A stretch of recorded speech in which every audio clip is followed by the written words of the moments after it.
Chapter 1763. Tantai Pengjing, who had reached the celestial being realm, sneered. Do you really think Gu Jiantang will help you become the emperor? Tantai Pengjing put her hands behind her back and looked down at the world and the mountains and rivers. She answered her own question. Yes, it's true. But no matter who becomes the emperor in the world, he will be able to be the emperor longer than you, Su Fengnian.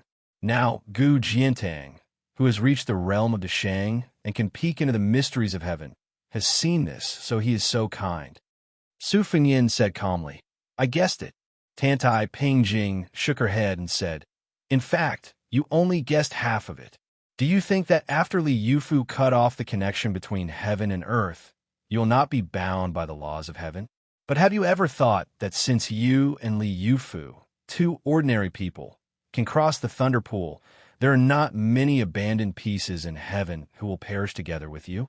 For hundreds of years, thousands of years, many outstanding people have achieved immortality. Can you and Li Yufu really escape this disaster? Just when the two celestial beings were talking about the fate of the whole world above the clouds, Bailiang, Liang, Yinji County, Yuzhou, and the small place called Tuma Pass, there was a beautiful girl with a slender waist and a rather spectacular chest. After learning from the children in the village that the man appeared in the market, she plucked up her courage and trotted all the way there. She wanted to ask him if he could go back to his house to have a simple meal. She stood not far from the yellow wall, sweating profusely. She had to put her hands on her hips and bend down and gasp for breath. She did not see the figure that she did not even dare to miss. She missed him so much. Once she thought of him, she could not forget him. She knew that she and he were from two different worlds. Before she saw him in the Bailiang Palace on Mount Qingliang, she had already accepted her fate. After that, she was even more so. After learning that he appeared in Tuma Pass, she was about to cook for Yusong. She could have asked Yusong to invite him, but she did not.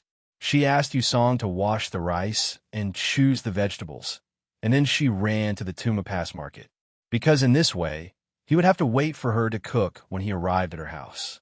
He could not eat until she finished the meal. She thought that no matter how busy he was, he might agree. He promised to stay not far away from her for a while. That was enough for her. He would not give her more than that, and she would not accept it. The woman named Su Qing stood in place. She straightened her back and wiped the sweat from her forehead. She smiled in satisfaction, as if she had already seen him. But after she turned and walked away for a few steps, she could not help but look back. She blushed. Tantai Pengjing found that Su Fengnian's gaze was wandering, and her pair of silver eyes were also moving with uncertainty. Su Fengnian retracted his gaze. The world was so big. How would he find him? Although he had used the spies of the Whispering Chamber to find him after he left Jianghu, Bailiang focused on the spies in the capital, Guangling Road, and Jing'an Road. The Whispering Chamber did not have a deep foundation in the southeast. Moreover, there were many mountains in the southeast. It was famous for different sounds and customs. News was blocked.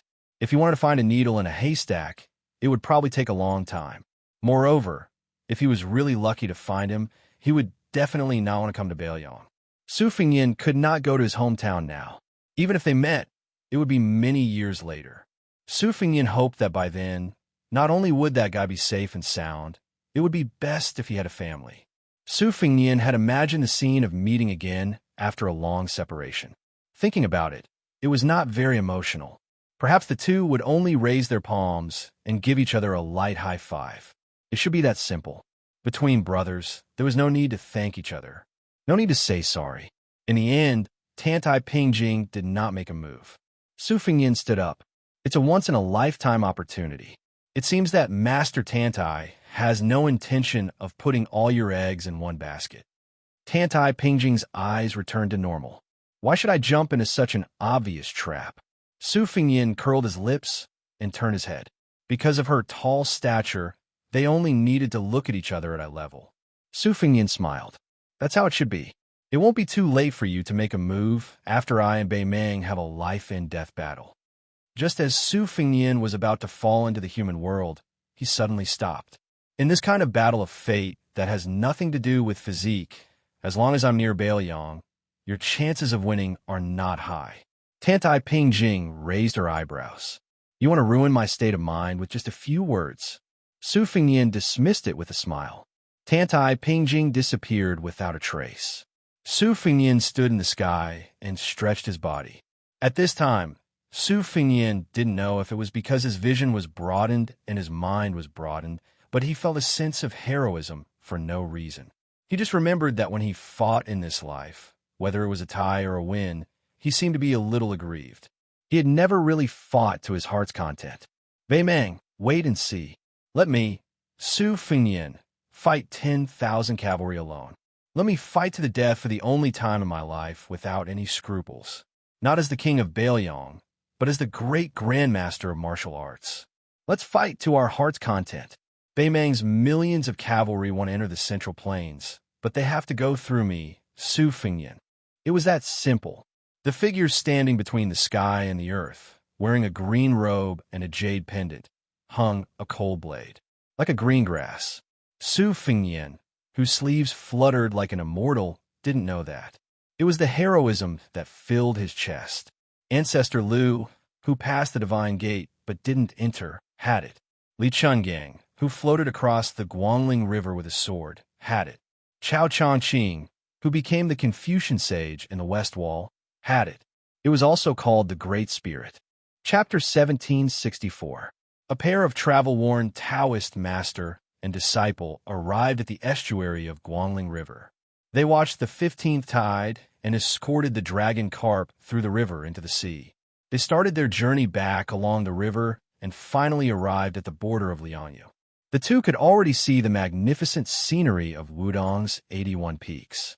In the evening, the glow of the sunset hung in the western sky. The young Taoist master carried his exhausted young disciple and walked slowly. His steps were steady. The little Taoist who followed his master across half of Liang was sleeping soundly. When they arrived at the foot of Wudong Mountain, the young Taoist master saw an unexpected familiar figure. He wore a green robe and had a sword at his side. He walked forward quickly. Because he was carrying his disciple, he could not bow and greet him. He could only nod his head in greeting. The young man at the foot of the mountain also nodded his head in return. Without any warm words, they climbed the mountain silently. After walking past the four-character memorial arch written by Lu Zhu himself, Hong Shixiang, or perhaps the reincarnated little Taoist Yufu of Lu Dongxian, suddenly opened his eyes. He lay on his master's back sleepily and turned to look at the handsome young man walking side by side with his master.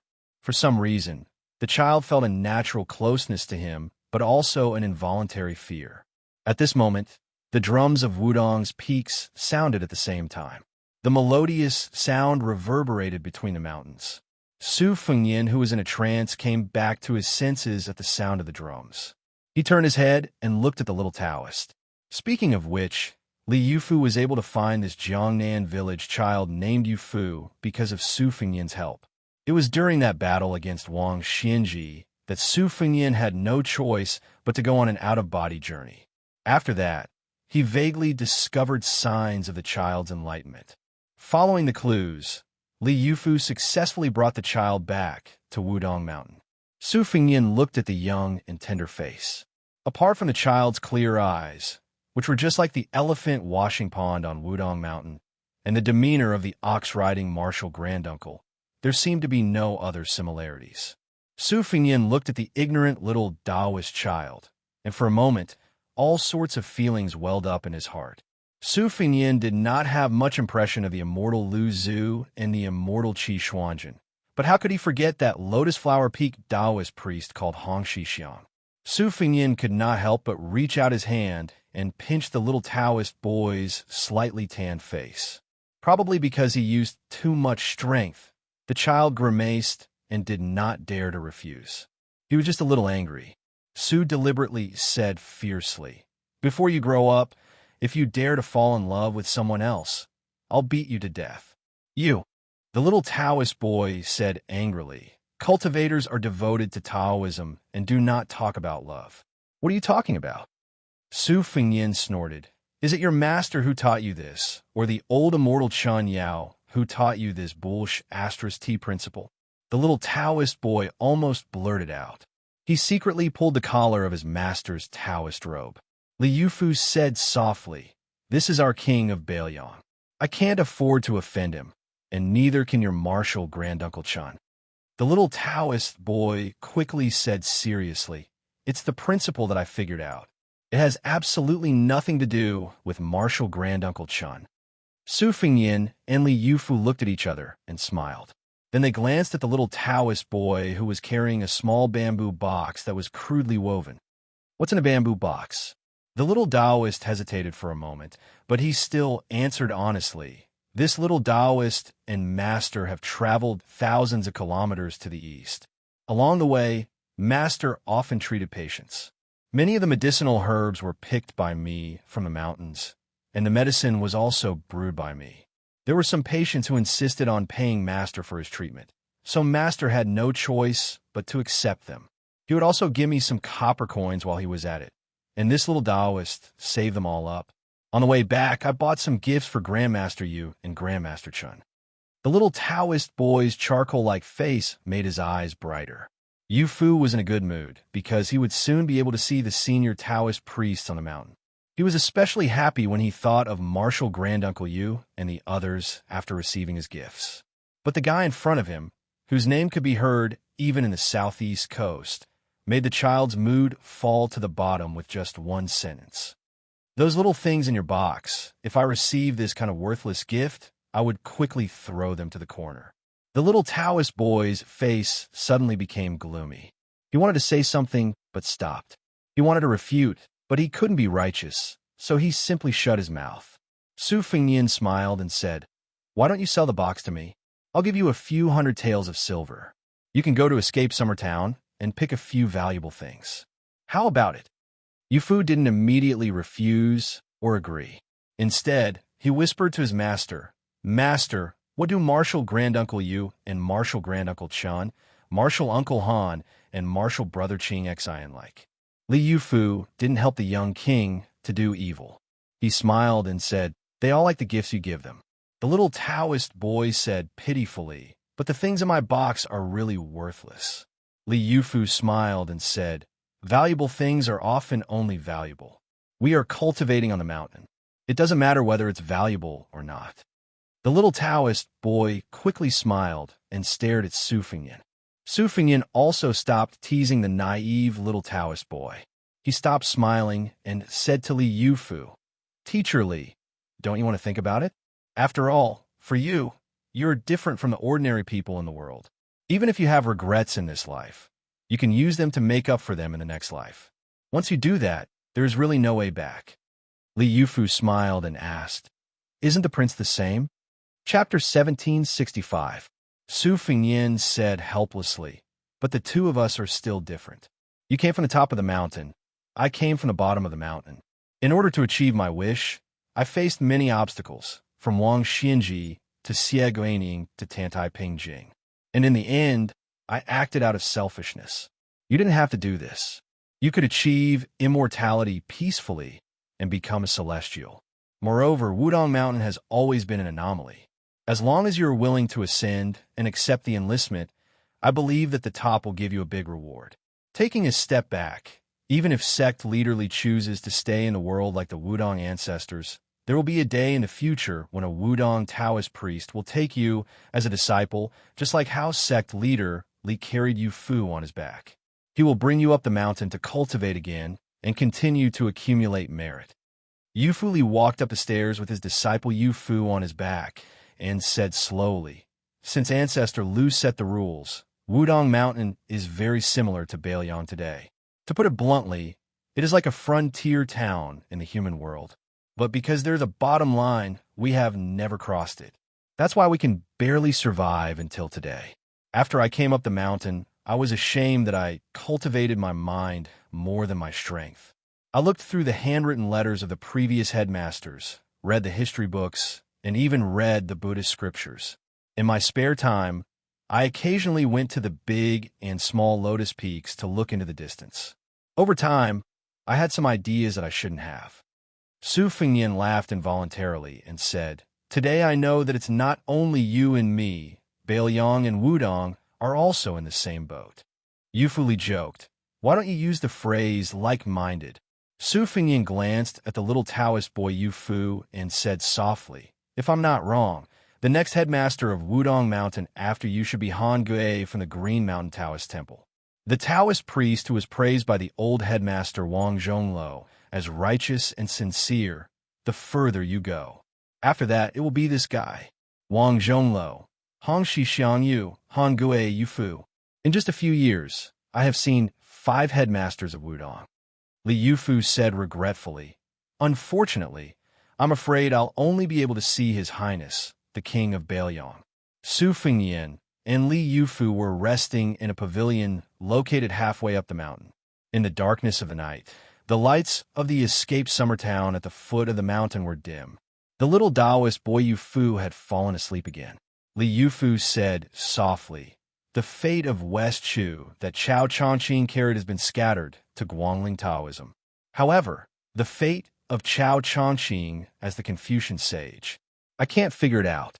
Su Fengyan nodded and said, "It was split into 2. One was given to Zhao Zhu, the crown prince of Yanqi. The other was originally given to Chun Jibao, but the latter refused for some reason. Thus, it was absorbed by Tantai Pingjing of the Guanyin sect." Li Yufu asked curiously, "Compared to Chun Jibao, Chao Chongqing should be closer to you." Su Fengyan smiled and said, "Li Chungang lost to Wang Xinji, and Wang Xinji lost to me. Chao Chongqing chose Chun Jibao." At first, outsiders were puzzled. The truth may take a long time to be revealed. Li Yufu looked into the distance and said, "The size of Jianghu depends on the fate. Huang Longshi made Jianghu enter an unprecedented year in the past 20 years. Masters came out in large numbers. If it was in the era of Gao Shulu or Lu Songtao, Jianghu could accommodate 3 or 4 terrestrial immortals at most. In bad years, there may only be 1 or 2. There were only a dozen martial artists who reached the first grade. I believe that the predecessors couldn't imagine the prosperity of Jianghu in these years. Originally, after the death of Chao Chongqing, either someone could quickly become an terrestrial immortal or many first-grade masters would emerge. I didn't expect that in the end. It was the Qi trainer grandmaster who became a celestial being." Su Fengyan smiled and said, "It has always been the modern people who are ashamed to face the ancient people. Now it is the ancient people who are ashamed to see the modern people. It is very interesting."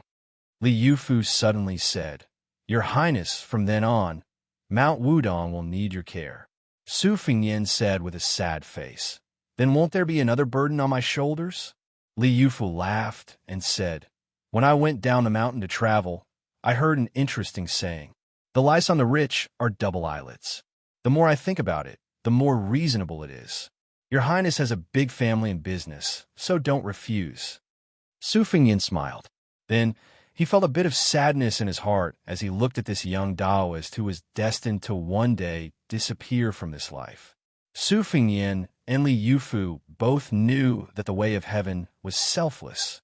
The so-called good will be rewarded with good, and evil will be punished with evil.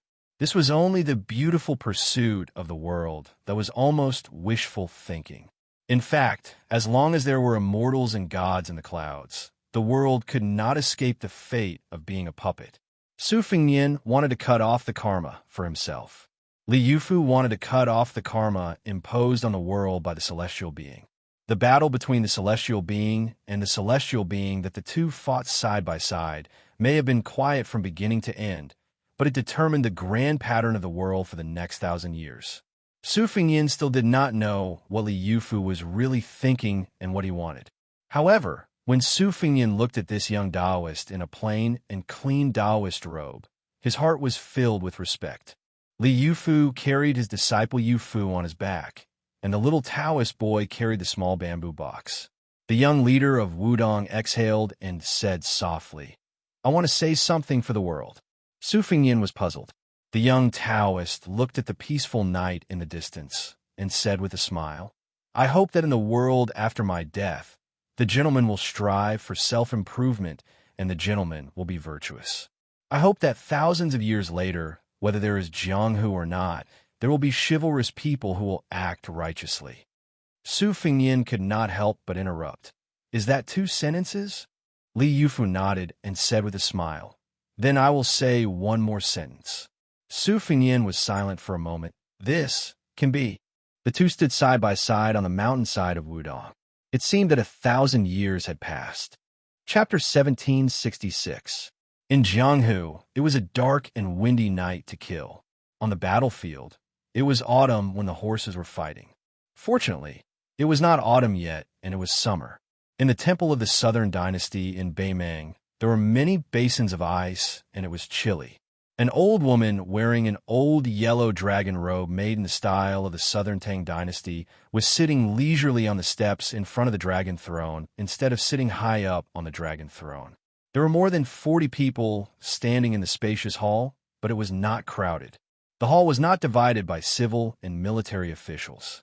On the right side of the hall were people wearing yellow and purple official robes, no different from the officials who attended the court meeting in Lyon. On the left side, most of them were wearing casual clothes, but almost all of them had Xinbei jade belts on their waists.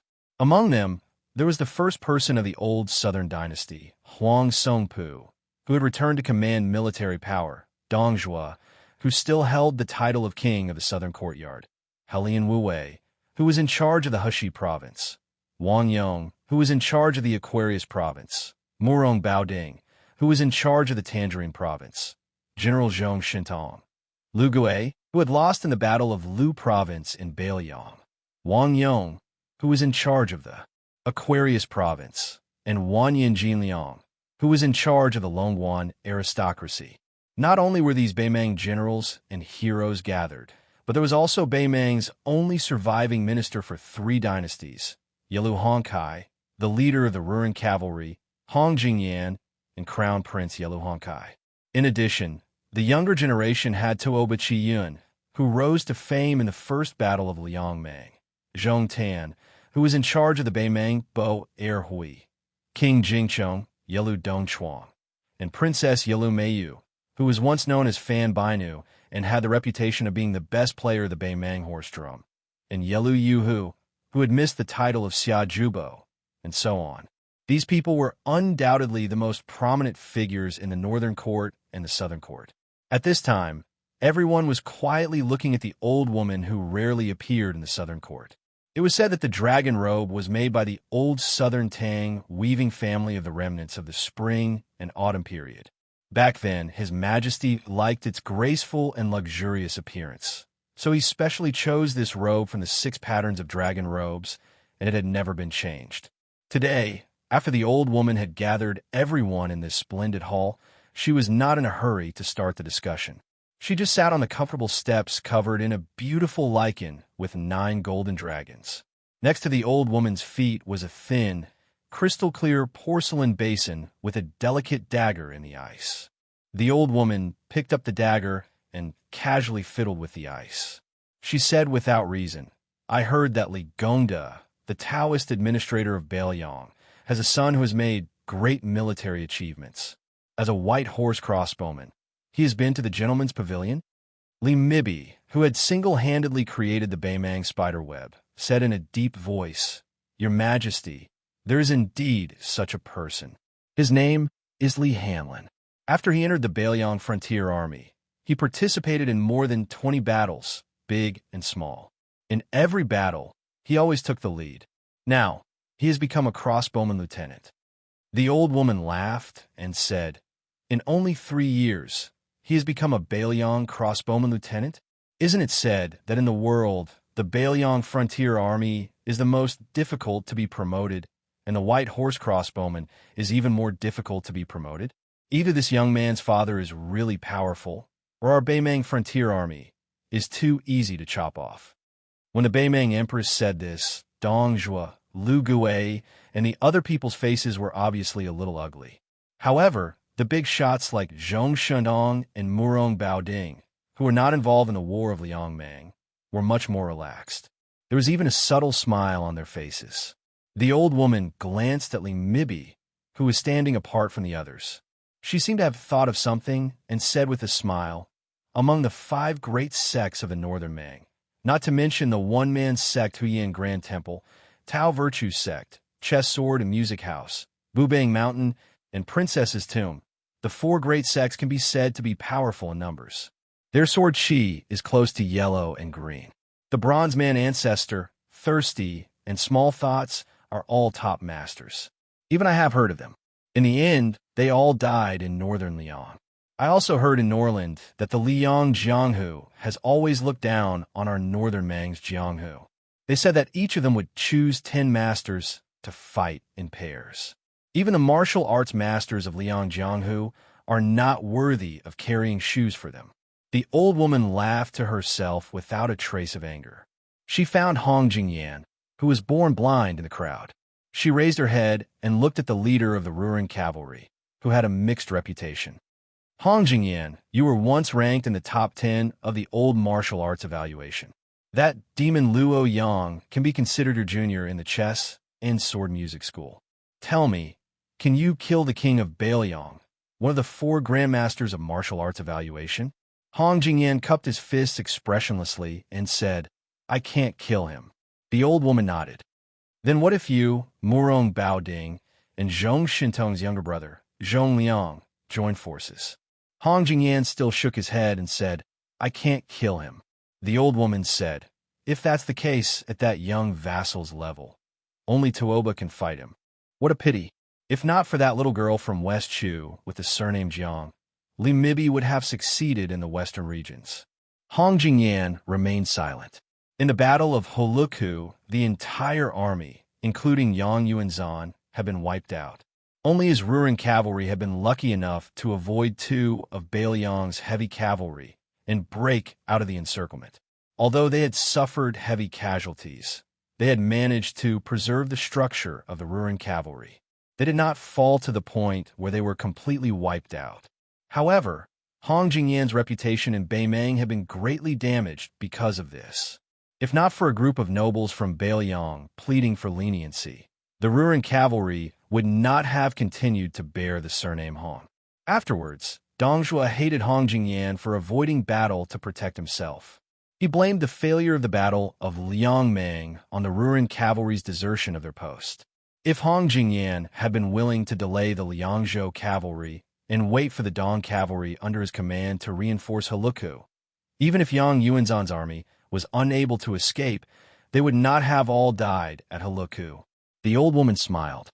That lame Su has only been a master all his life, but he has a very promising son.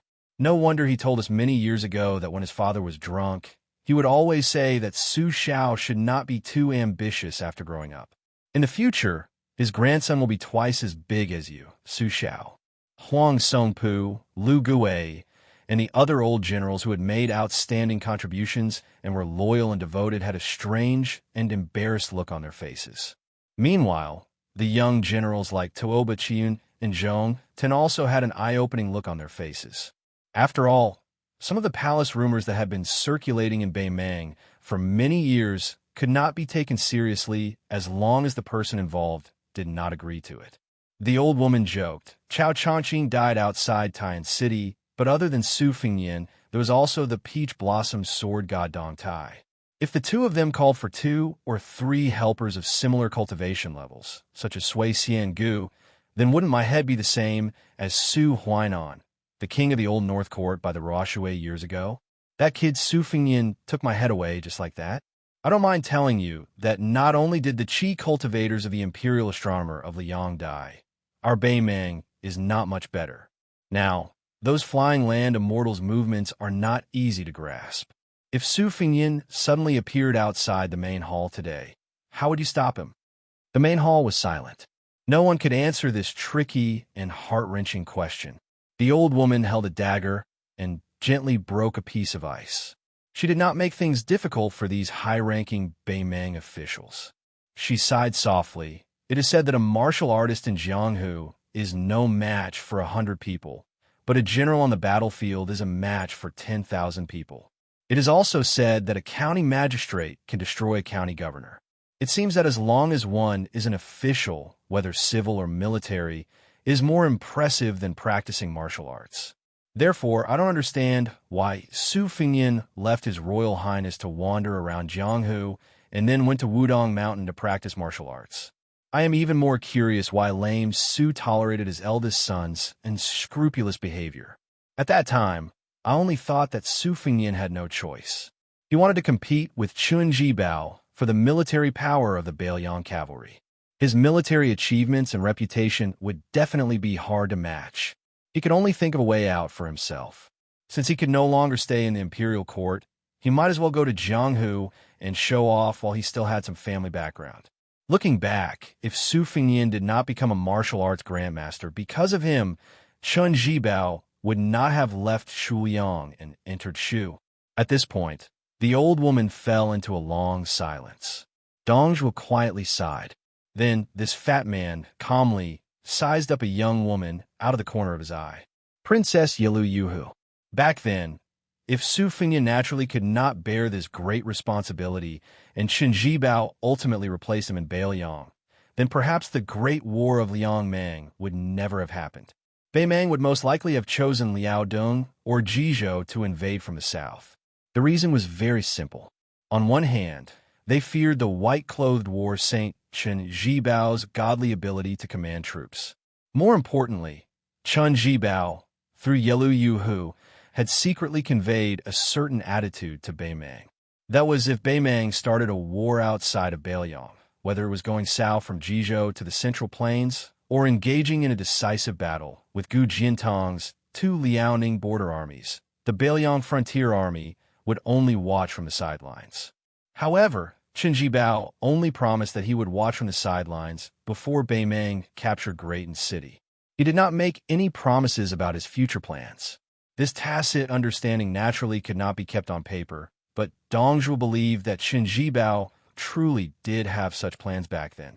It was not completely absurd to say that it was Su Fengnian who had personally dragged Bailiang into the quagmire of war between the two countries.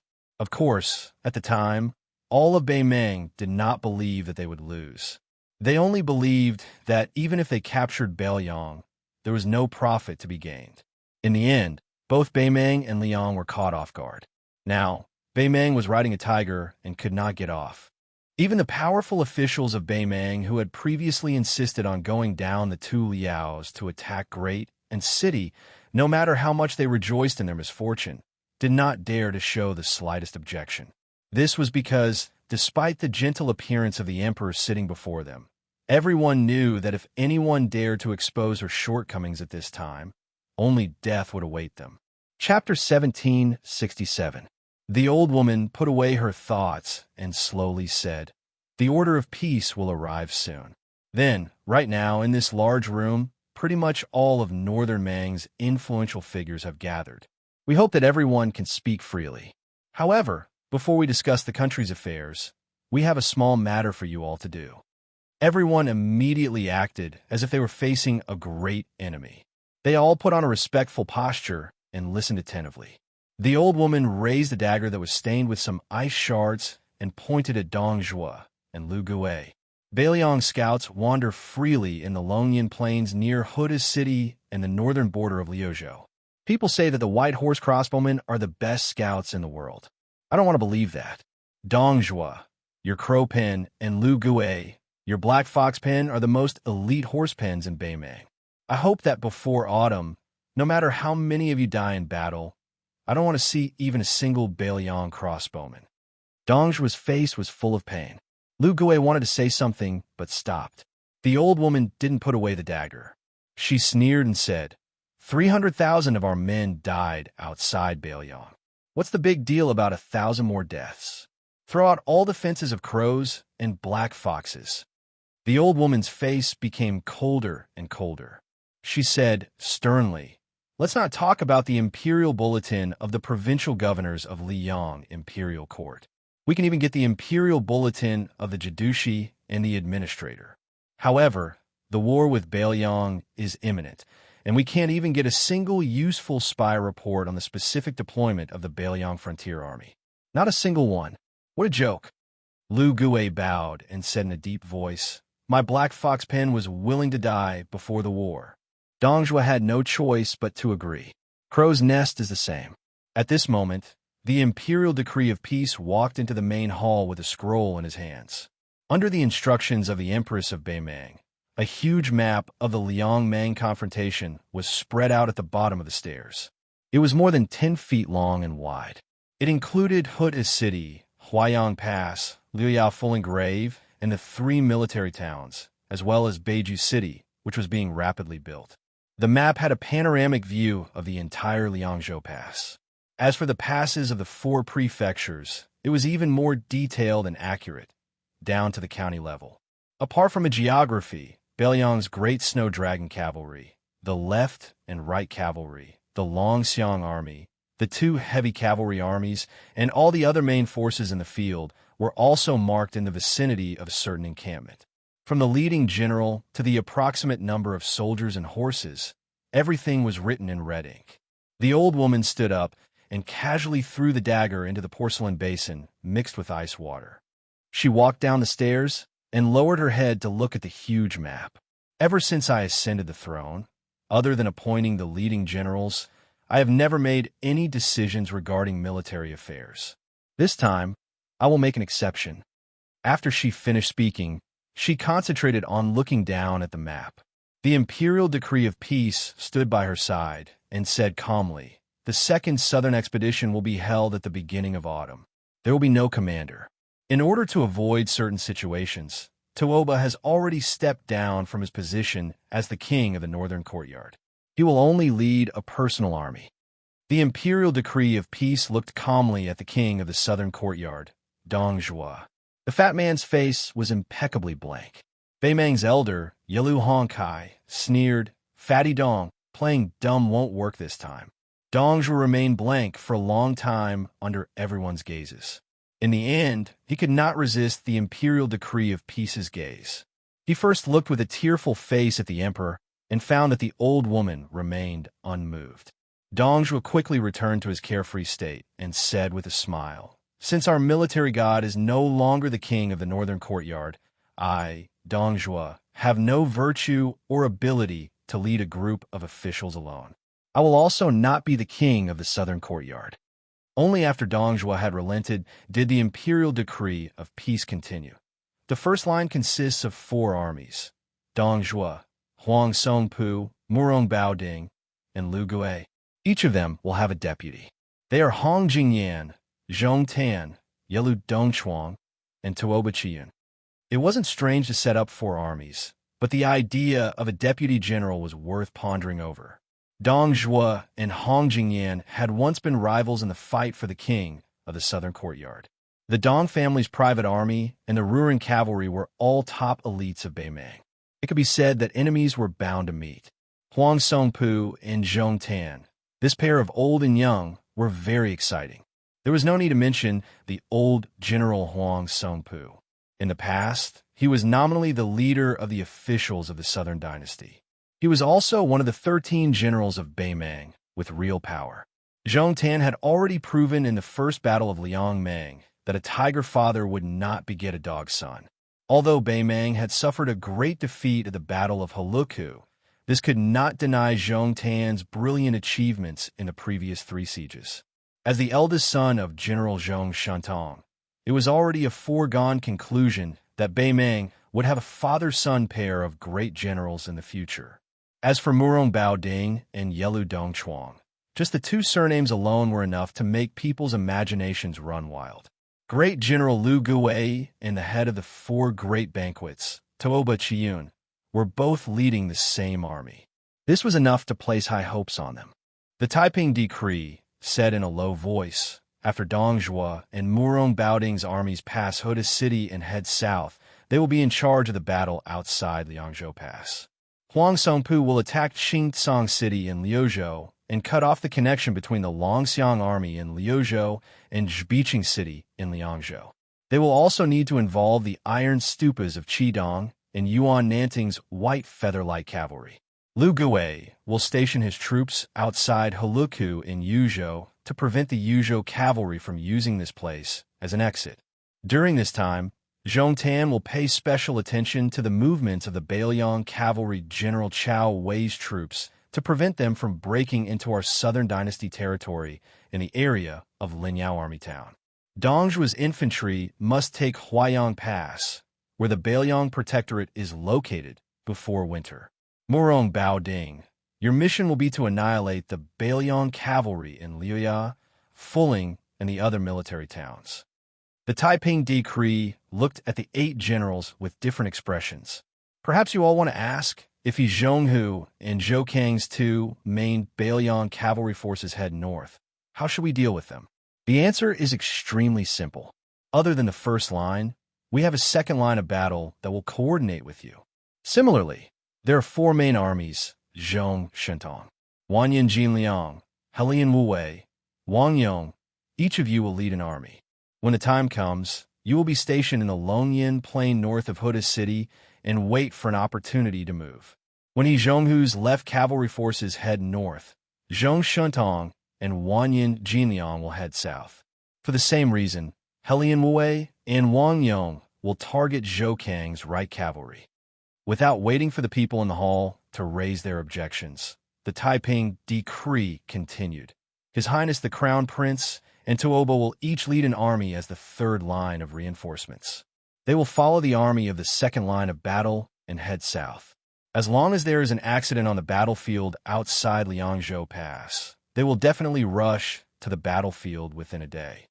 This kind of deployment of troops made people dumbfounded. It wasn't too unconventional, nor was it too high up in the air. Instead, it was too straight. It was like a fight between young children. They only knew how to use brute force. Punches and kicks were exchanged back and forth.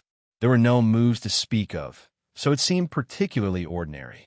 This did not seem like a big move that Beimang's imperial preceptor should have made after racking his brains. Almost any ordinary commander from Beimang's army would be able to make such a deployment. The most important thing was that this kind of deployment revealed an obvious cold-blooded cruelty.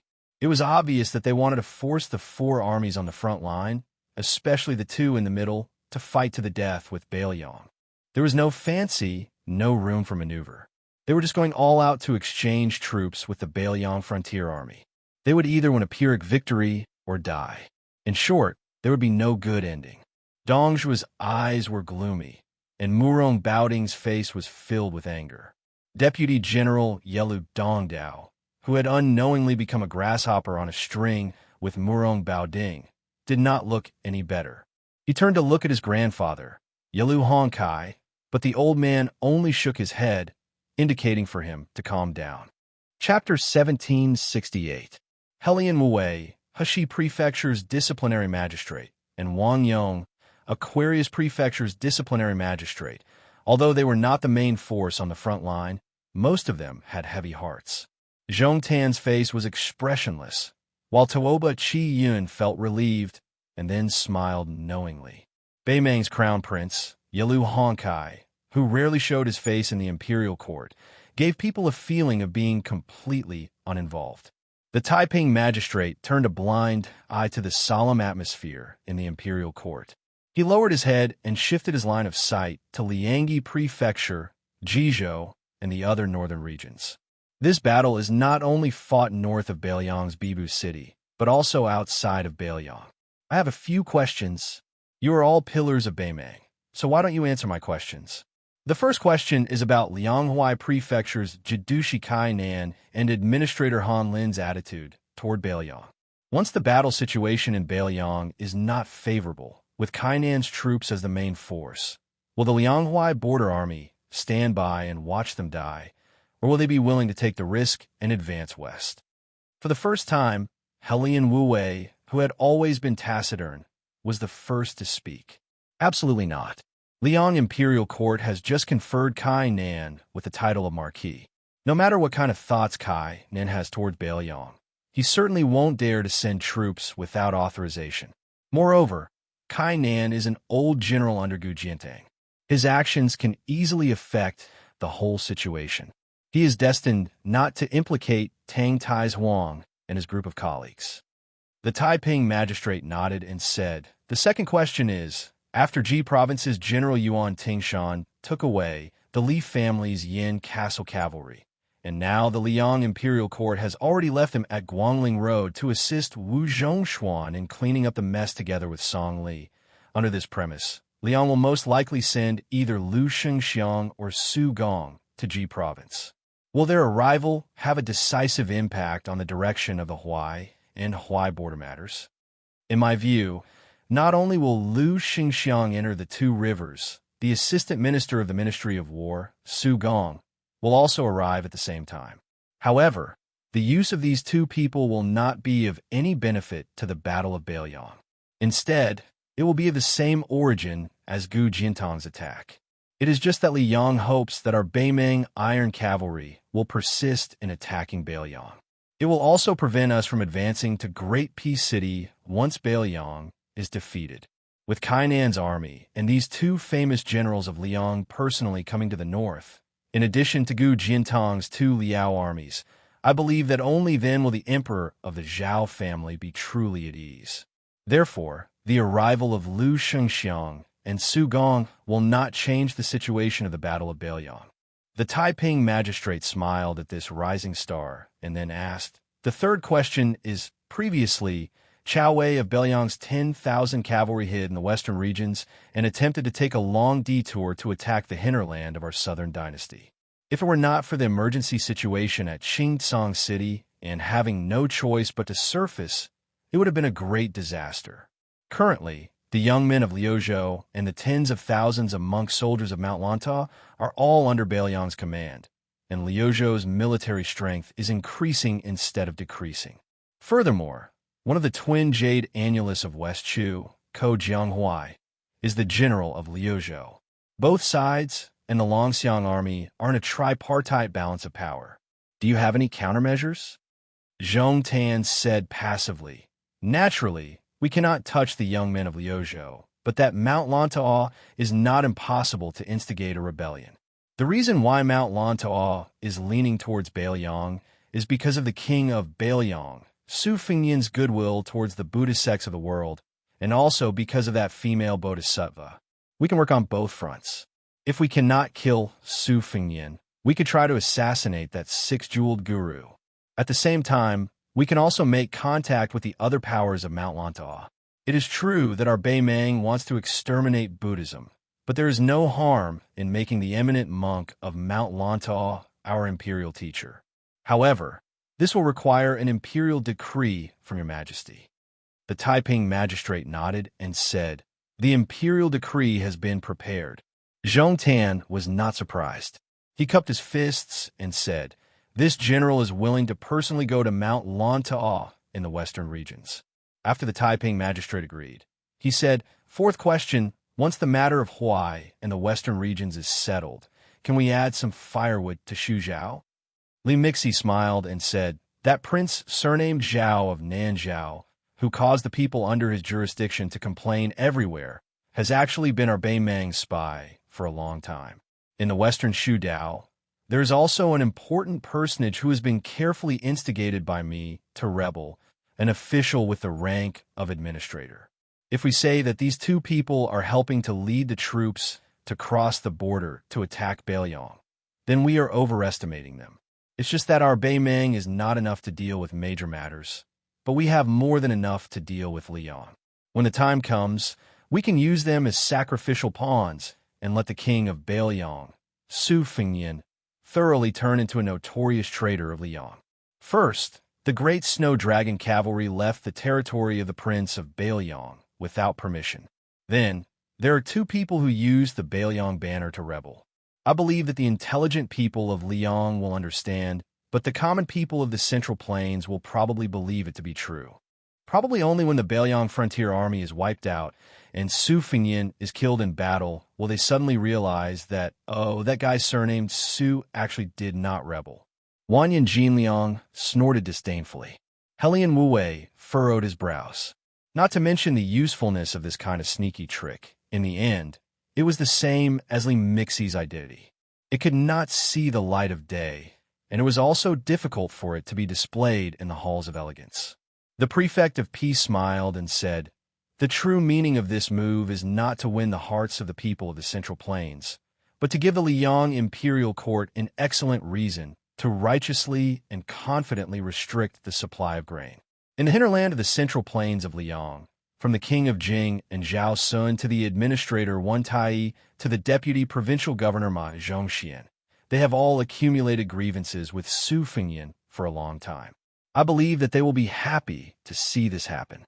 Even if Great Peace City eventually convinces the young emperor of the Zhao family to open up the supply of grain, it is still a good thing to slow them down a step and cause the Beiliang frontier army to lose thousands or even tens of thousands of people. The Empress of Beimang, who had been looking down at the map at her feet, suddenly raised her head and asked, "I have a fifth question. That Beiliang claims to have 300,000 cavalry that is the best in the world, and the generals under Su Fengyan are said to be enough to make my Beimang and Liang feel ashamed of their inferiority. Then I would like to ask everyone one thing. Chu Lushan, Yin Wenluan, Yuan Zuozong, Chen Yinshui, Ancestor Gu, He Zhonghu, Zhou Kong, and the others. Just Beiliang has so many famous generals of this generation, so many great heads. So why don't my Beimang's million-strong army take them?" The old woman suddenly took several steps forward and stepped heavily on the map. She said in a clear voice, "I don't need you to answer the fifth question. I have a sixth question. Everyone in the hall who is willing to open up new territory and be conferred the title of king." Everyone in the hall felt their hearts tremble. The old woman laughed loudly. "Listen well. Liang has 30 provinces. In the following battle, those who kill Beiliang's third-grade generals, such as Liangzhou's General Shi Fu, Lingzhou's General Han Laozhan, Yozhou's General Huang Fuxi, Yozhou's General Yu Luandao, Liuzhou's General Ko Jianghuai, and the others, will all be conferred the title of Marquis. Those who kill Beiliang's third-grade civil officials, such as Li Gongda, Song Dongming, Yang Guangdou, Chang Sui, Su Beiji, and Chen Shiliang will all be conferred the title of Marquis. Those who kill Chan Yunshui, Ancestor Gu, He Zhonghu, Zhou Kong, and the others will be conferred the title of king. In the future, after annexing Liang, you will have a province in the Central Plains. Those who kill Chu Lushan, Yin Wenluan, Su Longxiang, and Yuan Zuozong will be conferred the title of king and have 2 provinces in the Central Plains of Liang." The old woman's face was ferocious. In the end, she said, "Those who kill the king of Beiliang, Su Fengyan, they will be conferred the title of king. They will be the king of the South Courtyard, whose territory includes the entire Central Plains. They will be conferred the title of Prince Liang.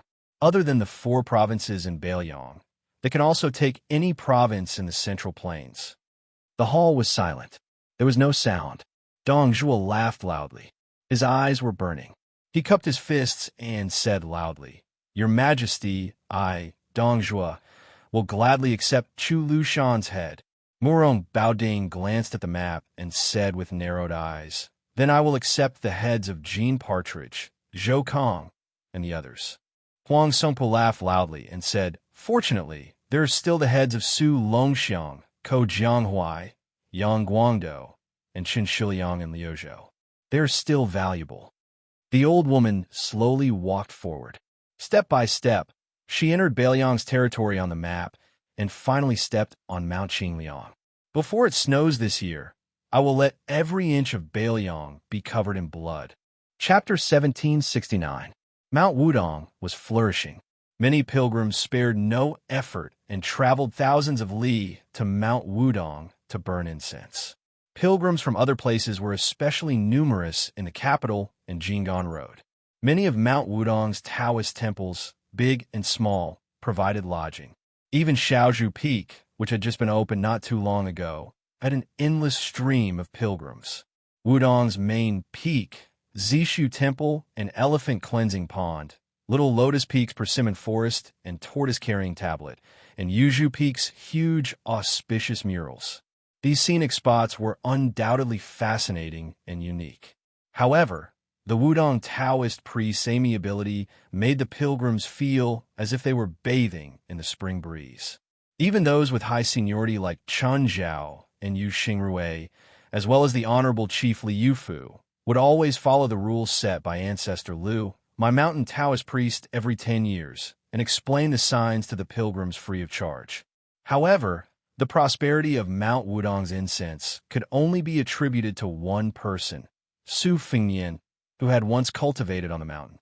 The elephant cleansing pond, which was not far from his cottage, had now become a place of pilgrimage for the people of Jianghu. It had also attracted countless female pilgrims to Mount Wudong because of its reputation. Burning incense was true, as was their admiration for the northern Sioux. That young man was really too legendary. As a vassal with a different surname, he was an extremely high official, and in his hands he controlled Bailiang's 300,000-strong cavalry. As a martial artist, he was ranked among the 4 great grandmasters of Wuxia. Moreover, it was said that he was handsome and handsome. Word of mouth spread that he was even known as a banished immortal. His style was not inferior to that of West Chu's Chao Chongqing. As a result, an extremely interesting scene appeared on Mount Wudong.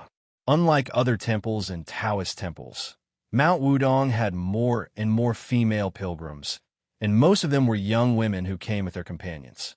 When Su Fengnian, Li Yufu, and Yu Fu parted ways in the twilight, the master and disciple continued to climb the mountain towards Mount Wudong, while Su Fengnian went to the thatched cottage. Unexpectedly, he was met with a closed door. Looking from a distance, there was clearly a faint light in the house, but when he approached, the light suddenly went out, and then he knocked on the door. Su Fengnian was somewhat baffled, and only thought that she was embarrassed and did not have the face to live in the same room with him. This made Su Fengnian laugh involuntarily. In fact, when she carried the books up the mountain, the two of them lived together, but it had nothing to do with sharing a bed. He slept on the small bed, and she could only pitifully sleep on the floor in the corner of the room.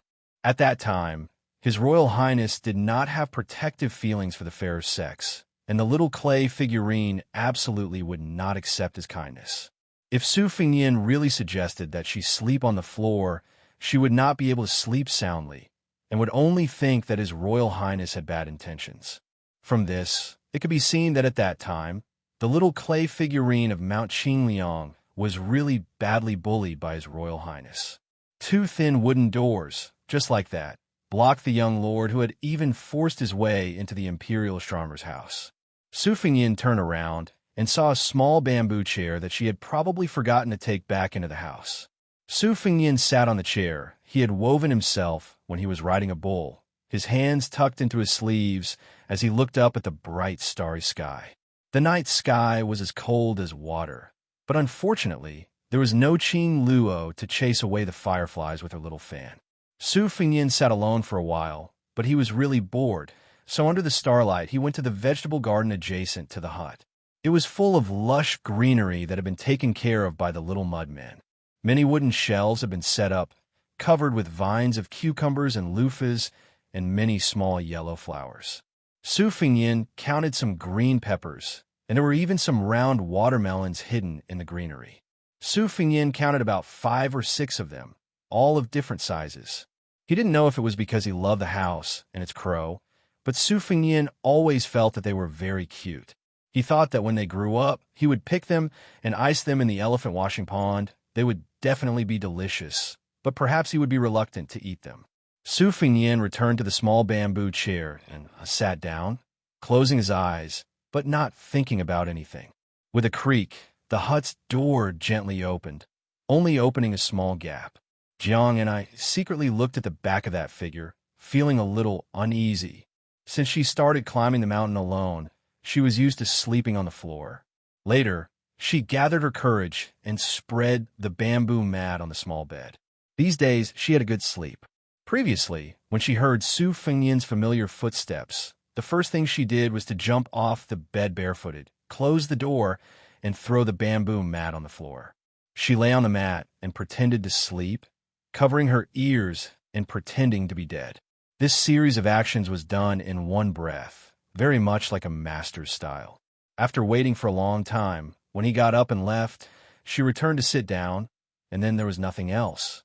Instead, Jiang and I began to feel apprehensive, not because of her conscience, but because she was afraid that the person who liked to hold grudges the most would come to settle the score. She was in a dilemma for a long time before she gathered her courage and opened the door.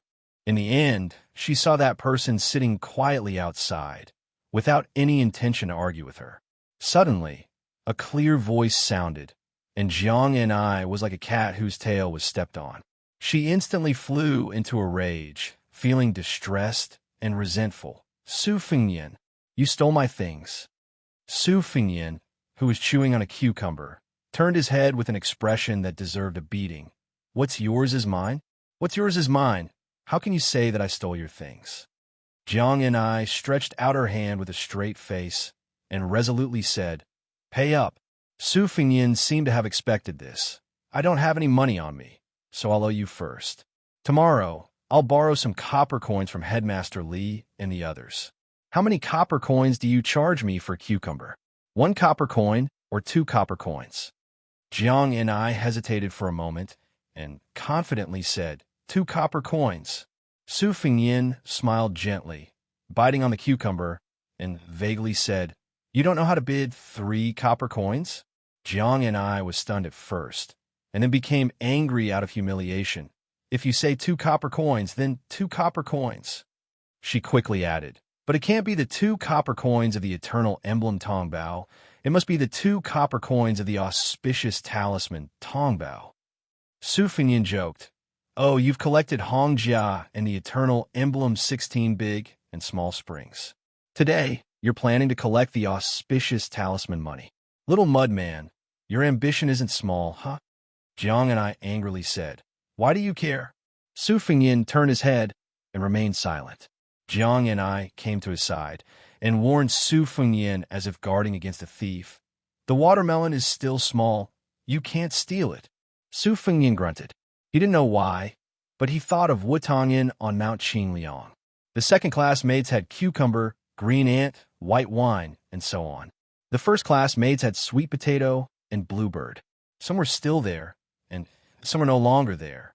Xianxia went back to the house and moved a small chair to sit slightly away from him. She used the corner of her eyes to watch him slowly eat the cucumber, as if he was eating her copper coins. 2 copper coins. Chapter 1770. Su Fengnian stopped chewing. Holding the remaining half of the cucumber, he said softly, Xieshi Bian and the others are doing well. You don't have to worry. The Song family has become the leader of the local officials of the new Guangling Dao. The emperor of the Zhao family has specially summoned Song Maolin to the capital to become a scholar of the Hanlin Academy. The former Guangling Dao administrator Wang Xiongui has been able to return to the capital. The new Guangling Dao administrator Wang Xiongui is one of the favorite students of the old Gangnam Du, Yu Jiankong. He is naturally close to the scholars of the Guangling Dao. Once he arrived at the Guangling Dao, he did not immediately go to the Yamen to take up a post. Instead, he held a large banquet and called for hundreds of famous scholars of Jiang in a chat.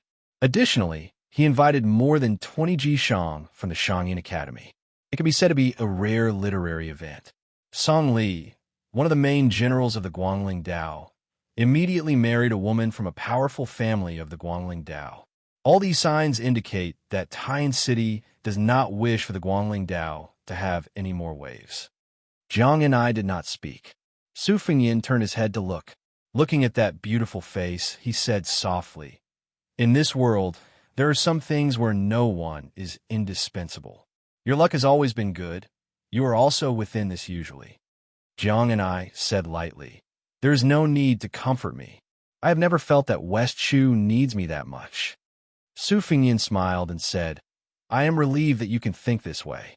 Xianxia suddenly asked, Then what about Bailiang? Is it impossible without you? Su Fengnian met her gaze and said seriously, Of course it is impossible without me. Xianxia rolled her eyes. Su Fengnian smiled and started eating the cucumber again.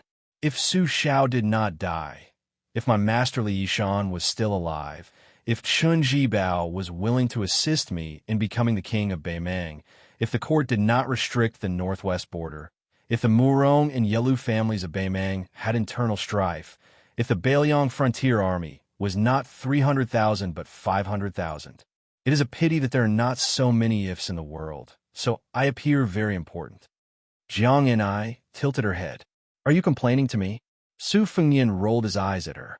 I'm not bitter. I am clearly showing off to you. Do you still remember? Back then, when I told you that I was such a talented martial arts genius, I only needed 2 or 3 years of practice to become invincible under the heavens. My life was as lonely as an avalanche. What did you think of me then? At that time? And now? Jiang and I did not refute with words, but showed a disdainful look as if he had stepped on dog shit, and it was a big dog shithole. Su Fengyan raised his hand and threw the cucumber, but high, his face full of pride. I have taken 3 disciples. If there is a martial arts evaluation in Jianghu in the future, then Wang Sheng, Yu Dilong, and Lu Yinchang will definitely be in the top 20. That little bastard Yu Dilong is even expected to be the first. Jiang and I said, Yu Dilong? The child who was a scout in the Yuzhou cavalry? Su Fengyan nodded. He did not expect that the power of Jiang Ni's next sentence was no different from a flying sword taking a head. Even I heard of the famous story of leaning against the wall on the Wudong Mountain. He is really the most powerful person in the world. Su Fengyan was stunned. Then Jiang and I heard the master of leaning against the wall murmuring, "Clean up the family." Jiang and I looked up at the Milky Way hanging in the sky. After going to Guangling Road with her uncle, she had always heard the people there call it the Guangling River in the sky.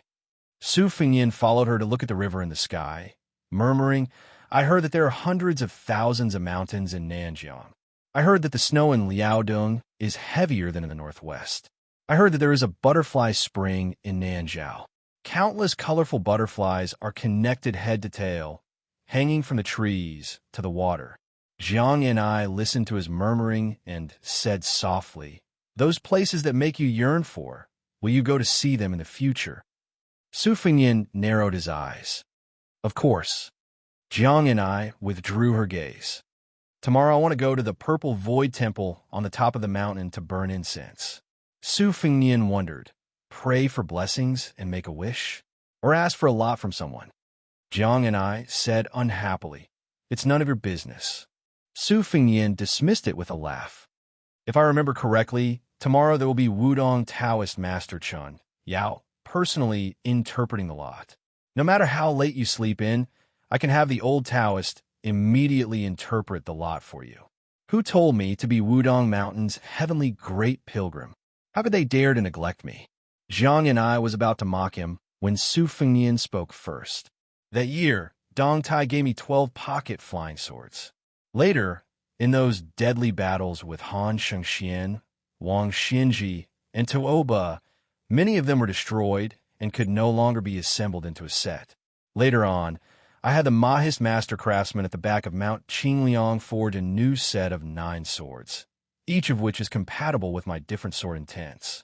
The names of the 9 flying swords are Fengdu, Yishun, Yu, Shujing, Lao Jiao, Meizu, Qiao Chu, Wild Fox, and Yangji. How about it? Doesn't it sound very interesting?" Jiang and I bluntly said, "Sour, really sour." Su Fengyan laughed loudly. After he restrained his smile, he reminded him softly, "That's right, when you burn incense tomorrow, there are some trivial matters that I have to tell you first, so that you won't be a headless fly running around randomly. You don't need a lot of incense. You can't just buy a bunch to show your sincerity. 3 sticks of incense are enough. Moreover, the copper coins for the incense must be paid by the person making the wish and cannot be borrowed. In Wudong, there is a difference between burning incense in the temple and burning incense in the altar. The former pays particular attention to the fact that the incense does not exceed an inch, and the latter is best with sandalwood incense. Real pilgrims bring their own incense, unlike you who are cramming at the last minute. Oh, wrong. Cramming at the feet of Jin the Great Emperor. That seems even more wrong. After entering the Taoist temple, men on the left and women on the right. No matter if it is the stairs or the threshold, do not walk in the middle. When you make a wish, do not casually promise to provide for them in the future. This is the same principle in Taoist temples and temples. Whether it is a bodhisattva or a true immortal, they do not lack your incense. Also, burning incense in Wudong is said to be the most effective way to pray for peace and prosperity. Remember not to make a wish that is too big. In the future, if your wish comes true, don't forget to fulfill it. Listening to Su Fengyan's tireless nagging, Jiang Ni's state of mind was peaceful, and there was even some warmth in his heart that made people feel warm. However, Su Fengyan did not let Jiang and I down. His last sentence revealed his true colors of fox. The most important thing is that it is also possible to make a wish on Wudong Mountain to give birth to a child early. Jiang and I took a deep breath. She thought of the great gung horn under the moon swearing to kill post.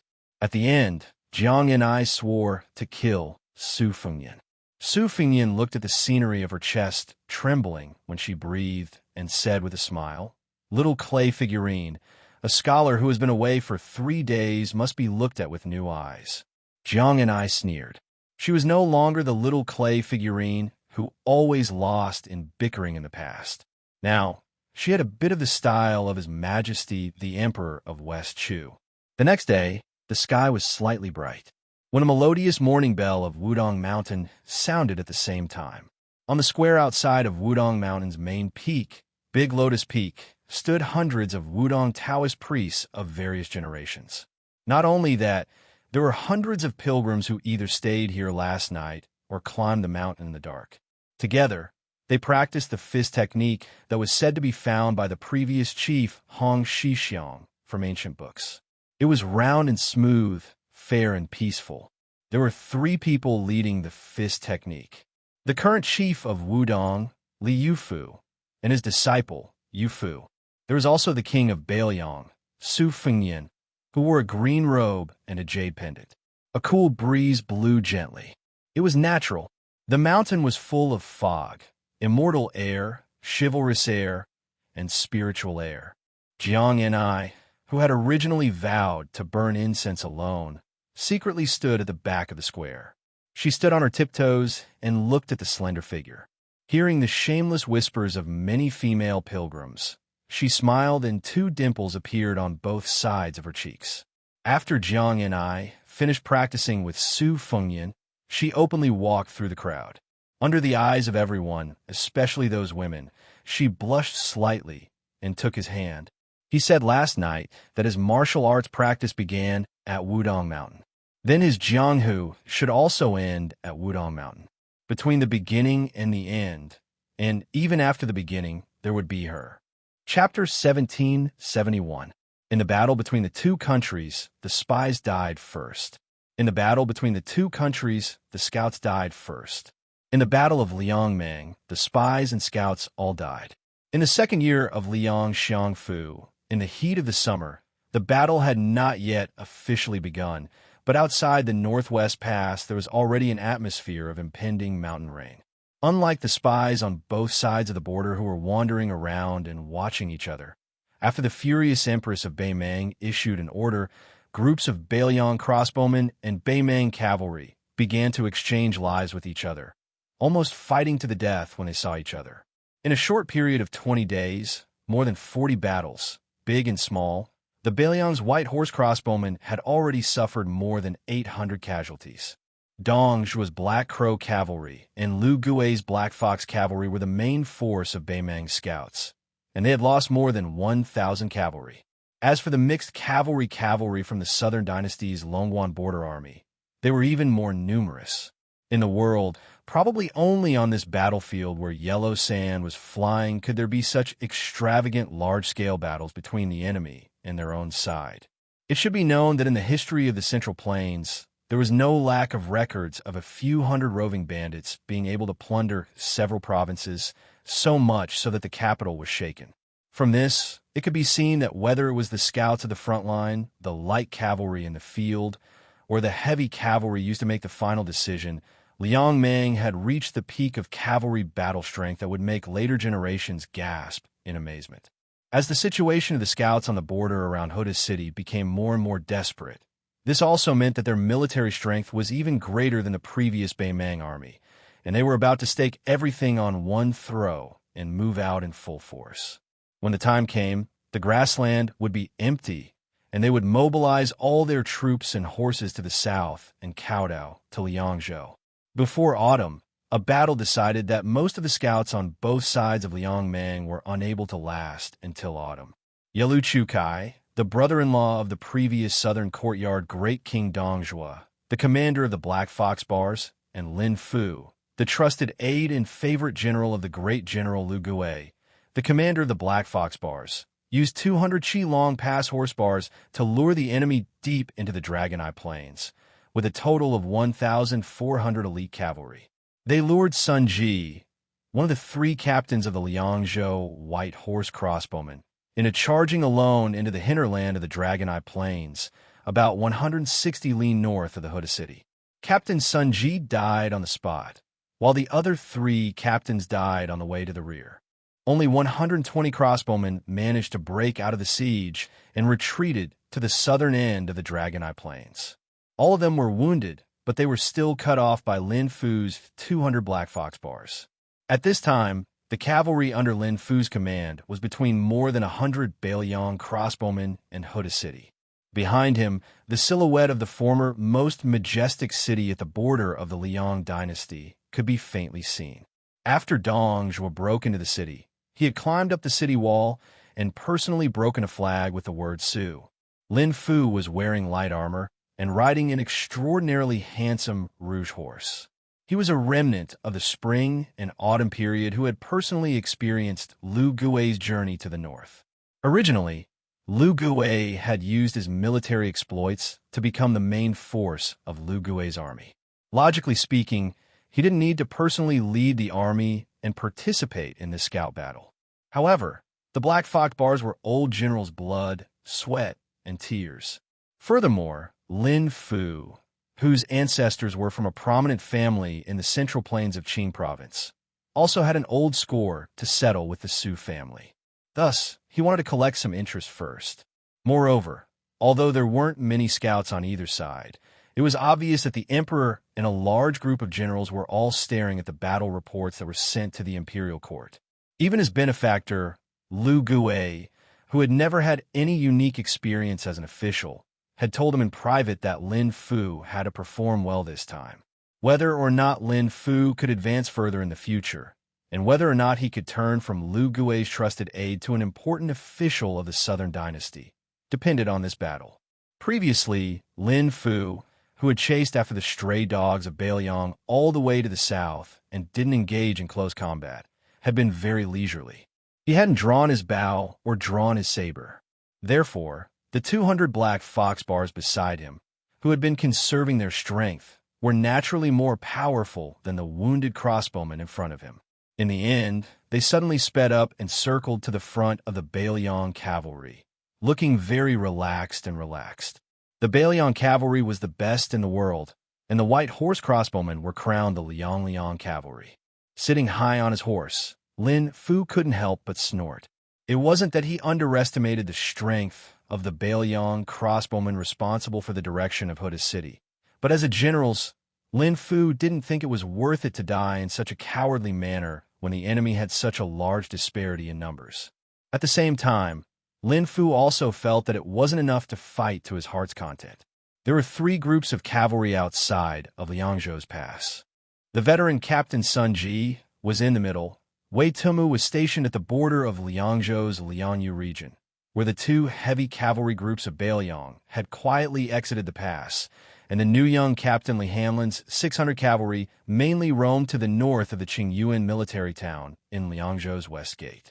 This time, in order to take down all of Sun Ji's crossbowmen in one go, Lin Fu had no choice but to invite the royal descendant Yalu Chutsai's crowbars to participate in this hunt. He really didn't have any confidence in the useless horse bars trained by the nobles of Longguan in the south. They were practically a disgrace to the name of Beimang's horse bars. In a battle of equal numbers, they had no chance of victory against the Bailiang's White Horse cavalry. No wonder they were laughed at by the Bailiang frontier army as donkey bars. Chapter 1772. One of the deputy captains glanced at the 100 or so Bailiang cavalry that were fighting and retreating at the same time. His eyes burned with desire. He patted his horse and came to Lin Fu's side. "General, what should we do next? We can't just give all our military merits to that outsider named Yelu, right? General, look, that guy named Sun Ji's head is hanging on the back of Dongzhuo's brother-in-law's horse. Our brothers are all jealous. According to His Majesty's words, a crossbowman's head is very precious. If you add on the head of Wei Tumu or Li Hanlin, you can almost be made a marquis. Hey, "General, are you really not tempted?" Lin Fu looked around, hesitated for a moment, and then gave an answer that greatly discouraged his deputy. "There's no rush. Let's waste some of the Bailiang cavalry spirit. We'll continue to retreat. We just need to block their retreat." With this order, the Black Fox Guards followed the movements of the Bailiang crossbowmen and continued to retreat slowly, like a pack of wolves on the grasslands waiting for an opportunity to strike. Lin Fu had a keen intuition that had been nurtured by many years of war. Sun Ji, who had taken the bait and lost his life, was of course a big fish. However, there might not be only one big fish that took the bait. If he pulled the rod too early, the fishing line would break. Yalu Chukai, who was leading the chase, suddenly tilted his head slightly and easily dodged a crossbow bolt. Behind him, the crow rider was frightened and broke out in a cold sweat, but he still used his bow arm to deflect the bolt. This crow rider, who used to be a horse catcher, was furious. He whipped his horse and spun the lasso, accurately wrapping it around the neck of a white horse crossbowman at the back of the enemy cavalry. With a strong pull, he pulled the crossbowman off the horse. The Bailiang rider, who fell heavily to the ground, tried to stand up, but the crow rider had already bent down and slid his blade across the neck. Just as the head was about to fall into his hands, another crow rider extended his blade and stabbed the head. He brushed past the head and laughed loudly, skillfully hanging the head on the side of his saddle. The crow rider who had been riding earlier couldn't help but curse. However, when he lowered his head and saw the 4 or 5 heads on both sides of his saddle, he didn't care anymore. Yalu Chukai grinned. The most valuable head of the Bailiang crossbowman was hanging on the side of his horse. After a long chase, it no longer looked like it was dripping with blood. The blood where the head had been severed had dried up. With a distance of about 50 paces, the arrows from both sides flew back and forth. Crow riders and Bailiang crossbowmen constantly fell off their horses after being shot. Most of them died from being shot in the face. However, after dying in battle, all of the Bailiang cavalry had their heads chopped off. There were even some Baimang horsemen in the rear who didn't gain much battle merit who would vent their anger by shooting a few arrows at the headless corpses. Otherwise, they would directly drive their horses over the corpses on the ground. Crow riders and Longguan scouts, who had the absolute advantage, slowed down and sped up through tacit understanding. They constantly rotated. Many of the horsemen roamed around the Bailiang crossbowmen's flanks and shot at them. Some of the horsemen even waved their blades and shouted loudly, showing off their might. In particular, when someone used the fancy method of hiding in the belly of a horse to avoid the Bailiang crossbowmen's arrows, it even drew the strange cries of a large group of horsemen. Their momentum was like a rainbow. Yalu Chukai suddenly felt a bit dispirited because the number of Bailiang crossbowmen decreased as he killed more and more. There were less than 100 of them left. More importantly, the 2 groups of people in charge of breaking out of the enemy's encirclement and bringing up the rear, these 2 groups of cavalry who would definitely die in front of their fellow soldiers, seemed to always be the most important figures among the crossbowmen. From Lieutenant Sun Ji to the 3 senior captains and several deputy captains, to the few remaining crossbowmen's captains, they were all like this. Yalu Chukai narrowed his eyes as he looked at these elite soldiers of the Bailiang Frontier Army who, from beginning to end, had fought silently and died silently. A wave of anger rose in his chest for no reason. This valiant general who had participated in the first battle of Liang Mang's Great War had a gloomy expression. He squeezed his horse's belly and charged forward, quickly passing by a few crows' fences. In an instant, the distance between the enemy and his war horses was shortened to less than 10 paces. The crossbowman who turned his head and saw this scene silently threw away his light crossbow and pulled out his cold blade. Blood flowed from his arm. Before he could kill the enemy, the blade in his hand was already dyed red. The large rouge horse under Yalu Chukai was already running neck and neck with the enemy. Without waiting for the crossbowman to swing his blade, Yalu Chukai viciously sliced off the head of the crossbowman. With a flick of his wrist, the head was lifted high into the air. Then, it was shot through by an arrow from a crow-riding soldier with sharp eyes. The head that rolled on the ground was then stabbed by a soldier behind Bei Meng with his blade, becoming a battle achievement. The scouts of both sides were running all over the long border. For a cavalry of more than 1,000 to move, without anyone noticing, was as difficult as ascending to the heavens. Only the elite cavalry under Dong Zhuo's command, like the crow-riding soldiers, could move hundreds of cavalry without making a sound. More accurately speaking, they had enough strength to clear out all the nearby spies. Not only did they win the Battle of Contact, they also had to completely cut off the small groups of crossbowmen's transmission of military intelligence, causing them to be paralyzed on the battlefield. If one looked down from the sky at the southern end of the Longyan Plains, the two cavalry forces were like a moving carpet. It was just that on the carpet, there was blood constantly sputtering. Chapter 1773. Sun Ji's White Horse Crossbowmen, who had been invincible outside the pass for more than 10 years, were now left with only 60 or so riders. Blocking the path ahead were 200 black fox bars under Lin Fu's command. For some reason, there were also 200 black fox bars further away that had yet to show their faces. They were merely moving about in a concealed manner. Chasing behind them were 300 Crow Lanzi and 400 Longwan Horse Lanzi. This was actually all the Beimeng border horse Lanzi had. Of course, if the second and third-rate Beimeng horse Lanzi were included, the overall strength could be doubled. 20 years ago, Northern Liang Border Army's crossbowmen numbered more than 2,600 cavalry. After this battle, if Sun Ji's troops were completely wiped out, then only Li Hamlin and Wei Tumu, these two officers, would be left with just over 1,000 cavalry troops. Suddenly, just as Lin Fu's Black Fox Lanzi had unknowingly arrived at the edge of the Longyan Plains, the 60 or so white horse crossbowmen all turned their horses around. They did not continue to try to break out of the encirclement, but turned their backs to Hudu City, to Liangzhou, and to Beiliang. When the Beiliang crossbowmen collectively made this inconceivable movement, Yelu Chukai, although realizing that something was wrong, did not stop his attack at all. He took the lead and charged over.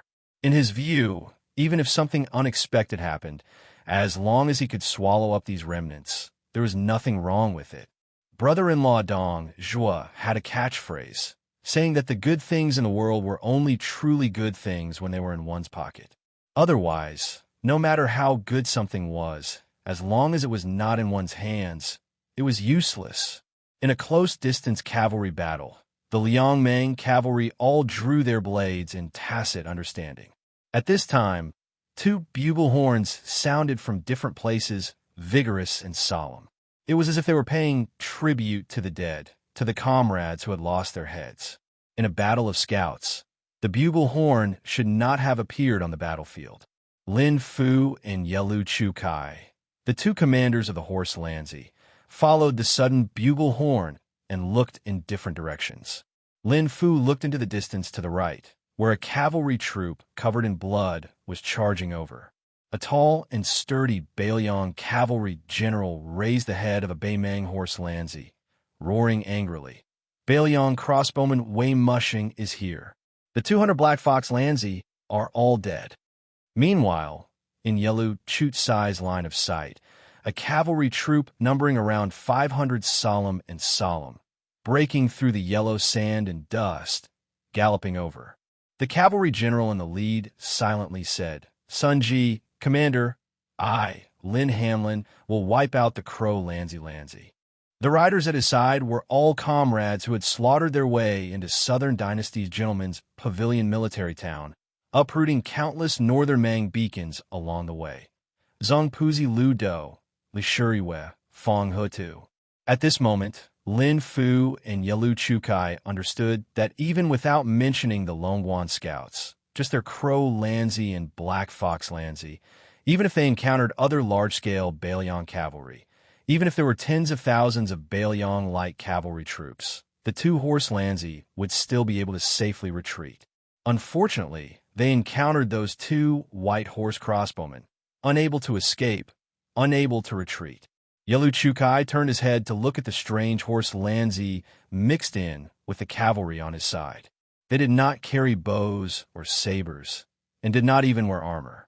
During the pursuit of Sun Ji's crossbowmen, they did not make a move at all. It was because they were martial artists from one of the 5 great sects of Beimang: Ti Bingshan's son-in-law, his brother-in-law, Dong Zhuo, his personal retainers. This group of hidden Jianghu experts was also the reason he dared to lead his troops near Huda City. Yalu Chukai originally did not want these Jianghu people to participate in the battle, but now it seemed that if they did not participate, his brother-in-law's Crow Lanzi would definitely suffer a great loss. Without needing to communicate, Lin Fu led the 200 Black Fox Lanzi to meet Wei Muxing's White Horse crossbowmen, while Yelu Chukai led his troops to meet Li Hamlin's 500 cavalry crossbowmen. The 400 Long Pass scouts were responsible for taking care of the remaining 60 cavalry of Sun Ji's troops, and then reinforcing the Black Fox Lanzi, who were temporarily at a disadvantage. Once one of the main forces of Liangzhou arrived and entered the battlefield, Beimang's 3-horse Lanzi would of course risk great losses to quickly retreat. But right now, in this type of close battle, even if they knew that the 3 white horse crossbowmen had created a dangerous situation, Lin Fu and Yelu Chukai were still unwilling to retreat. Lin Fu led the 200 Black Fox Lanzi to meet Wei Muxing's crossbowmen head-on, while glancing back at Huda City. Lin Fu was waiting to see. The mantis stalks the cicada, unaware of the oriole behind, unaware of the slingshot below. Now it was time to see who would have the last laugh. If nothing unexpected happened, today's battle, one side of the border scouts would definitely die at the border. Chapter 1774. Lin Fu's benefactor, Lu Gui, as one of the 4 leading generals in the Second Battle of Liangmang, stationed his troops outside Gourdmouth in Yuzhou, far away from the battlefield in Liangzhou, in order to prevent the same mistake from happening again. Therefore, he could not solve the thirst outside Liangzhou Pass. The reason why Lin Fu dragged Yelu Chutsai's Black Crowbar into this hunt was because, firstly, he wanted to wrap dumplings and eat Sun Ji's crossbowmen. Secondly, Lin Fu was ambitious. He purposely gave the military merit to Yelu Chukai in order to make friends with Dong Zhuo, who had just resigned as the king of the southern courtyard. He also wanted to persuade Fatty Dong, who would not act unless he saw a rabbit, to mobilize 8,000 of the Dong family's private cavalry to follow behind the horse bars from afar. This was to deal with the field-light cavalry outside Liangzhou Pass that might quickly enter the Longyan Plains, such as Luya and Fuling's cavalry troops behind Huda City, so that they could report back to the king before the battle began. This was why Lin Fu had no choice but to hand over the head of Beiliang Sun Ji with both hands in the previous battle. His Black Crowbar was like a spectator from the beginning to the end. Dong Zhuo once laughed and asked Lin Fu if he was not afraid that all his efforts would be in vain. After all his efforts would go to his brother-in-law's military merit in the end. Lin Fu did not mince his words. Since both sides of Liangmang wanted to wipe out the enemy's scouts in one fell swoop, completely blinding the enemy, Lin Fu believed in his own intuition. He believed that the Liangzhou border army, whose resources were not as deep as his own, would definitely not allow several hundred crossbowmen to die in front of their eyes. Once the main force of Beiliang's cavalry entered the battlefield, the military merit would be enormous. However, Lin Fu felt that it was a pity. Only Dong Zhuo was willing to accompany him to the gambling table. But when he went to see Commandant Murong Baoding and the commander of the Ruren Cavalry, Hong Jingyan, in an attempt to persuade them to join him in this grand hunt that had a high chance of triggering the Great Battle of Liangmang, to his surprise, Murong Baoding, who was in charge of attacking Liangzhou's defensive line alongside Dong Zhuo, actually scoffed. Hong Jingyan, on the other hand, was hesitant.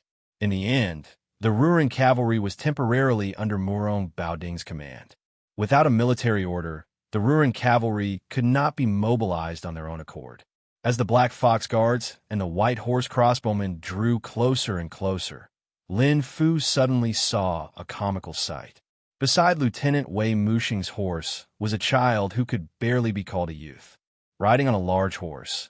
He looked like a large horse carrying a small piece of charcoal. The child was not wearing the Beiliang standard light armor of the crossbowman. Instead of a sword, he carried a cold saber on his back. It looked very absurd. Of course, Lin Fu did not believe that the Bailiang cavalry was lacking in soldiers to such an extent. This was because in the first great battle of Liangmang, it was said that a young rider had followed the king of Bailiang, Su Fengyin, to battle outside Gourdmouth of Yuzhou. He killed people like scything wheat, using his 2 fists to kill 100 people. Lin Fu suddenly understood. It was no wonder that not a single person from the Black Fox Guards had survived to report back. There was an 80 to 90% chance that they had been killed by this person. Lin Fu did not dare to lower his guard in the slightest. As if he was facing a great enemy, he intentionally or unintentionally avoided the saber-carrying child in his charge. On Yelu, Chutsai's side of the battlefield, a group of 50 or so Tibbing Mountain Wufu led the charge and killed the crossbowman Lieutenant Li Hanlin in one fell swoop. Li Hanlin did not change his route and continued forward in a straight line. In the past, the young man who was cursed together with His Royal Highness Yin Qiji and Kong Wuxia as one of the 4 evils of Bailiang, the one who thought that he would spend the rest of his life fooling around among the flowers. His face was still as handsome as ever, but it was no longer sickly white. Instead, it was slightly tanned and angular. In these 3 years, he had risen from the lowest level of crossbowman outside Liangzhou Pass to squad leader, vice captain, and commandant. Step by step, he had become the lieutenant of today, the commander of the world's most invincible 800 white horse crossbowmen. His fellow soldiers, his old squad leaders, and commandants had all died in battle before the eyes of this young man, whose father was the Bailiang prefect of Taoism. The only familiar faces who had joined the army at the beginning were Lu Do, Li Shuriwei, and Fong Hetu. Li Hanlin remembered the first time he met Brother Nian, who had returned from Liangjiang Lake to Mount Qingyang. At that time, Li Hanlin was still very much looking forward to Jianghu. He listened to Su Fengyin talk about the anecdotes of the Wulin world, about the strength of heroes, the charm of fairies, and the style of grandmasters. Li Hanlin considered the fact that he had never experienced Jianghu as his greatest regret. Later, he left the rich Lingzhou and Jiangnan and came alone to the unfamiliar Liangzhou Pass. As far as his eyes could see, there were only military forts, yellow sand that blotted out the sky and covered the earth, the boiling hot Gobi Desert, the stubborn vegetation that was hard to see, and the unbearably smelly horse dung. Beside him, there were only 3 things he could rely on. Li Hanlin exhaled heavily. Lu Do, the heavy-eyed Lu Do nodded. Expressionlessly, he led the charge out of the cavalry formation. At the same time, a rider followed him out on a fast horse. It was a young female swordsman who did not fit in with this group of white horse crossbowmen. She was full of heroic spirit, the type of girl whose beauty was not too outstanding, but could still make people's eyes light up. The young girl carried many swords on her back. Ever since she became the personal retainer of Captain Li Hanlin, she naturally attracted a lot of attention. But when they heard that she was the eldest disciple of the prince, none of the white horse crossbowmen dared to joke around. No one dared to call her the nickname Sword Girl. Some of the younger crossbowmen were even somewhat disheartened. The young female swordsman called Wang Sheng turned her head and glanced at Li Hanlin. Li Hanlin responded with a smile. His eyes indicated that he would not forget her master's warning. After the old woman of Beimang declared that she would exterminate all the crossbowmen of Bailiang, and especially after it was rumored that she had specifically mentioned his name, Li Hanlin, in front of all the civil and military officials in the imperial court, Su Fengyin very quickly had Wang Sheng enter the crossbowmen as a temporary scout. He also sent a message to Li Hanlin. That message had nothing to do with heroic words, nothing to do with soul-stirring emotions. Do not die so easily. The meaning of these words was that he, Li Hanlin, could die when he needed to, but he had to die a worthy death. Li Hanlin did not feel that there was anything wrong with these words.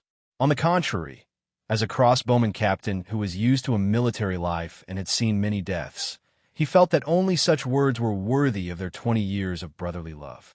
Sun Ji, I, Li Hanlin, will collect your corpse today. If I die, Brother Nian, there is no need to trouble you to collect my corpse. Pull one hair, and the whole body will be affected. Liang Meng used their own scouts as bait. Yuan Nanning led 10,000 white feather guards, and Qi Deng led 6,000 iron stupas.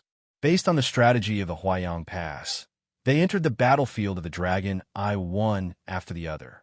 The 8,000 Dongzhua elite cavalry and the 6,000 Ruren cavalry of Hong Jingyan, who had changed his mind for some reason, also entered the battlefield one after the other. This encounter, which had been planned by both sides long ago and was full of variables, happened so abruptly that no one was prepared for it. Murong Baoding's army could not send reinforcements in time. The Bailiang cavalry of Liuya and Fuling were also unable to send reinforcements. In the dilapidated Huda city, the brand-new Sioux flag on the city wall flapped in the wind. The summer grass that had spent a spring in the cracks of the city was still green, but the autumn wind did not arrive and did not wither. Chapter 1775. The carpet that previously seemed to have been laid out on a desert of yellow sand seemed to have been pulled up into a satin. Only, there was still blood splashing out. Every dog has its day. Right now, it was the white horse crossbowman chasing Beimeng horse bars. A lone Guan scout with cracked lips could already clearly feel the exhaustion of the horse beneath him. Around him were his sorry-looking comrades who had their backs to Bailiang's Tiger Head City. Even further ahead were the Crow and Black Fox elite cavalry that had pulled some distance away from them. Great General Liu Gui's trusted aide and favorite General Lin Fu and Dong Zhuo's brother-in-law Yelu Chukai were both on their way north. The former had a ghastly bloody wound on his face during the battle, his skin and flesh lacerated. The latter wasn't much better off. 4 or 5 crossbow arrows pierced through his armor, but didn't fall, making him look like a hedgehog. His entire body was covered in blood. It seemed like his muscles and bones had been injured. This Longguan ranked generals couldn't understand how they ended up becoming the prey of the Bailiang crossbowmen. As a top-level scout at the border, it wasn't that he couldn't tell that the Crow and Black Fox troops weren't that weak. If they were willing to fight to the death and not retreat, they still had a chance to fight to the death against the 2 groups of Bailiang crossbowmen. However, those generals with real authority and the imperial relative surnamed Yelu chose to retreat. That was why when he was shot in the neck by a crossbow arrow and fell off the back of his horse, he seemed to have thought it through. Perhaps it was because those 2 people's lives were too valuable. Compared to the tyrannical actions of the Beimeng scouts when they chased down Sun Ji's crossbowmen, such as bending down to cut off heads, riding horses to trample on headless corpses, or using the corpses on the ground as targets, Li Hanlin and Wei Muxing's crossbowmen similarly chased down without hesitation. If a Beimeng scout dismounted from his horse, regardless of official status, the nearby crossbowmen would all raise their arms and point their crossbows downwards, accurately adding a crossbow arrow to ensure the death of the scout. Lu Do, who had astonishing martial prowess, led 100 mounted crossbowmen and was responsible for patrolling the left flank of Beimeng's defeated army to prevent their formation from dispersing, which would be detrimental to their side's victory. On the right flank, there were only 2 riders keeping watch, but their deterrence to Beimeng's cavalry was no less than that of Liangzhou's 100 cavalry. These 2 riders were the female swordsman Wang Sheng and the scout sergeant Yu Dilong, who had previously followed Yu Luandao to Liangzhou's pass. Not only did Wang Sheng carry as many as 6 swords on her back, she also used a rope to tie up 4 famous swords that her master had helped her take from the city wall of Wu City. She had a strange habit towards Jianghu masters who did not use swords, such as Yu Dilong and Lu Yunzhang, the Saber Dao champion, as well as Go Yufang, who was known to be invincible along with Yu Dilong. Wang Sheng was never willing to exchange pointers with them. Even if they met by chance and were close at hand, she was never willing to use her sword. Wang Sheng defeated dozens of Jianghu masters who were renowned throughout the world. Only Dongyue's sword pool Shan Baoi, who had forged a sword for herself, did not have any other sword. They became mortal enemies for the rest of their lives. They were each other's victims, and this became a long-lasting Jianghu story.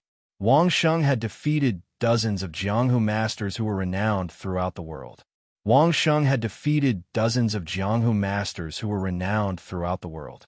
Only Dongyue's sword pool Shan Baoi, who had forged a sword for herself, did not have any other sword. They became mortal enemies for the rest of their lives. They were each other's victims, and this became a long-lasting Jianghu legend. Wang Sheng had defeated dozens of Jianghu masters who were renowned throughout the world. She had defeated dozens of Jianghu masters who were renowned throughout the world. Only Dongyue's sword pool Shan Baoi, who had forged a sword for herself, did not have any other sword. They became mortal enemies for the rest of their lives. They were each other's victims, and this became a long-lasting Jianghu legend. Wang Sheng had defeated dozens of Jianghu masters who were renowned throughout the world. She had defeated dozens of Jianghu masters who were renowned throughout the world. Only Dongyue's sword pool Shan Baoi, who had forged a sword for herself and had no other sword. Wang Sheng's master was never known for his unparalleled swordsmanship. Later generations remembered Su Fingyan because of the female sword saint Wang Sheng. At this time, Yu Dilong secretly turned his head to look at the girl. He originally thought that she would not be used to fighting on the battlefield. Previously, he only knew that she had once accompanied White Fox Face, who had a deep relationship with his master. The two of them traveled together in Beimei. He only knew that her swordsmanship had improved by leaps and bounds. The girl's clothes were stained with blood. As she spurred her horse forward, her hands pressed on the hilt of the sword at her waist. Her hands were stained with blood. She raised her head and looked forward. Her hair gently fluttered in the wind. She was in high spirits. His master had told him in private that as long as one was a girl, there was no girl who did not like rouge and face powder.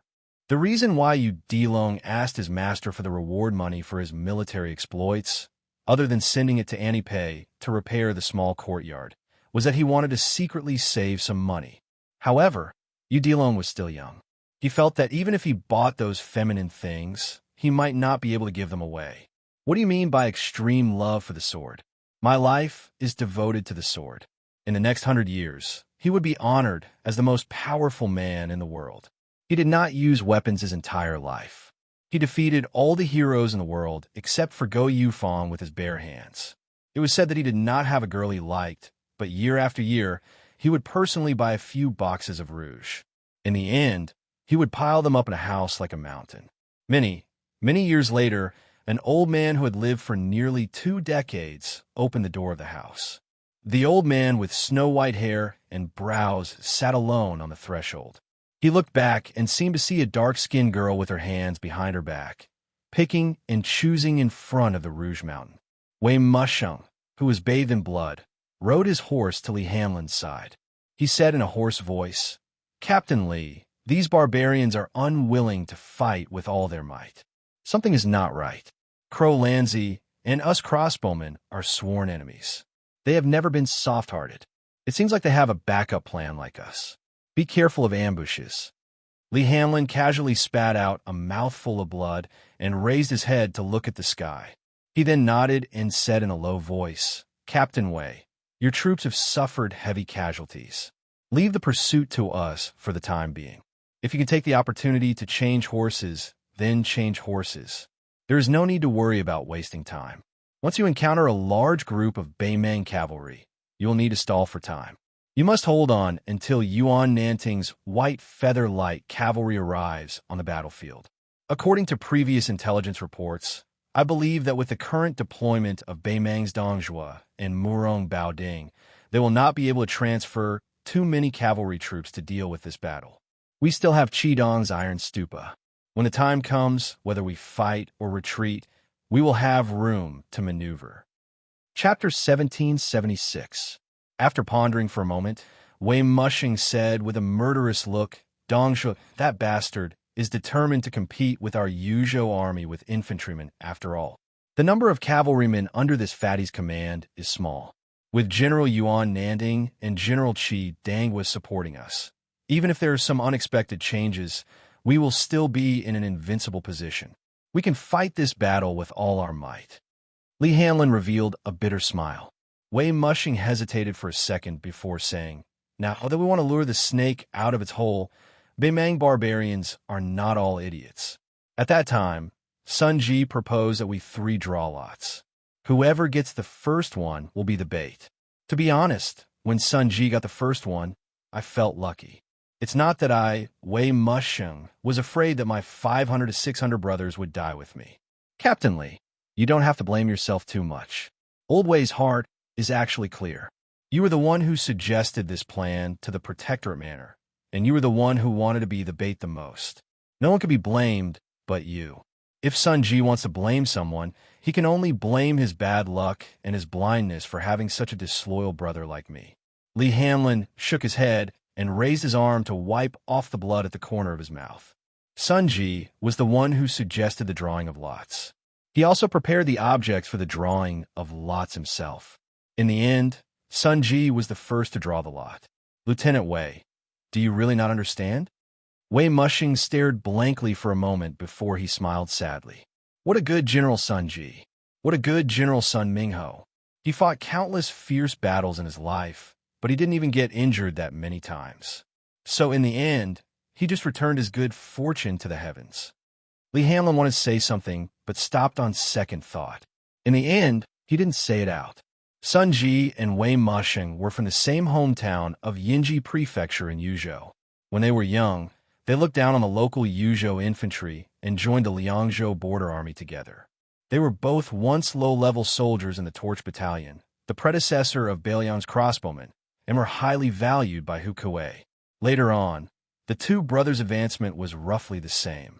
Eventually, they both became crossbowmen captains and became the two most glorious captains among the dozens of captains in the Bailiang Frontier Army. However, when one of them became a captain, there was a conflict between the two brothers, Chen Jibao, the protector general of Bailiang, and Zhong Hongwu, the cavalry commander. After all, the captains of crossbowmen were an official position that the Bailiang Frontier Army would not change, even if it was called the general of the three provinces.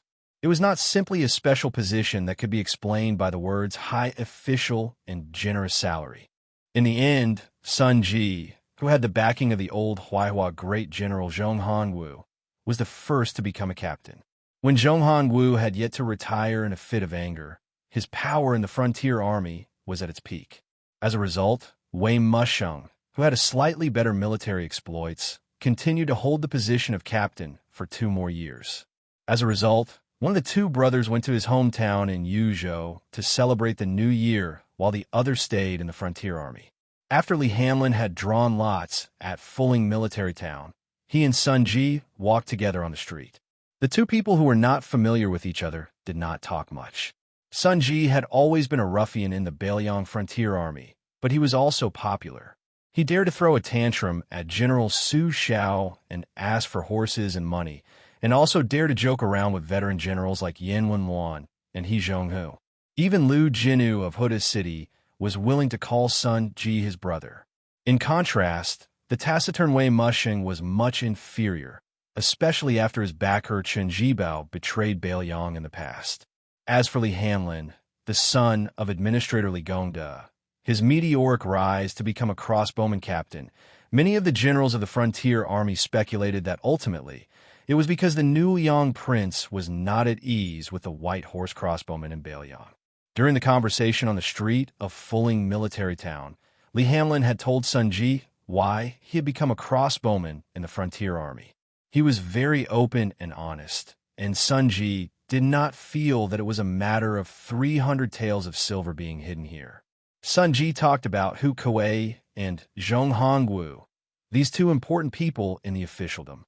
He also talked about his old brother Wei Musheng, who was gradually drifting away. He talked about the old and new Liang princes, and he talked about Liu Jinu, who had died in battle at Huda City and whose corpse had been exchanged by Su Fengyan for the heads of Yang Yuanzhan and several others. In the end, Sun Ji said something that was very appropriate for the hot summer. He made fun of Li Hanlin, the son of one of the few officials in Bailiang.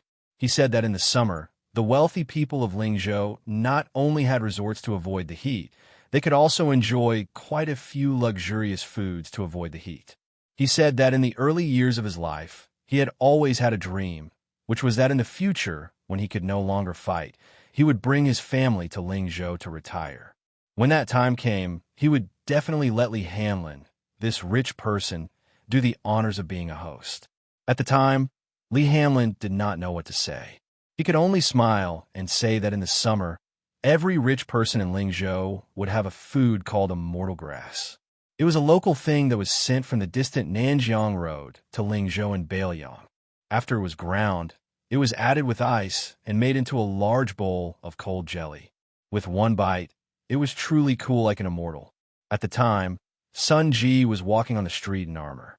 Under the scorching sun, the stocky middle-aged man was sweating profusely.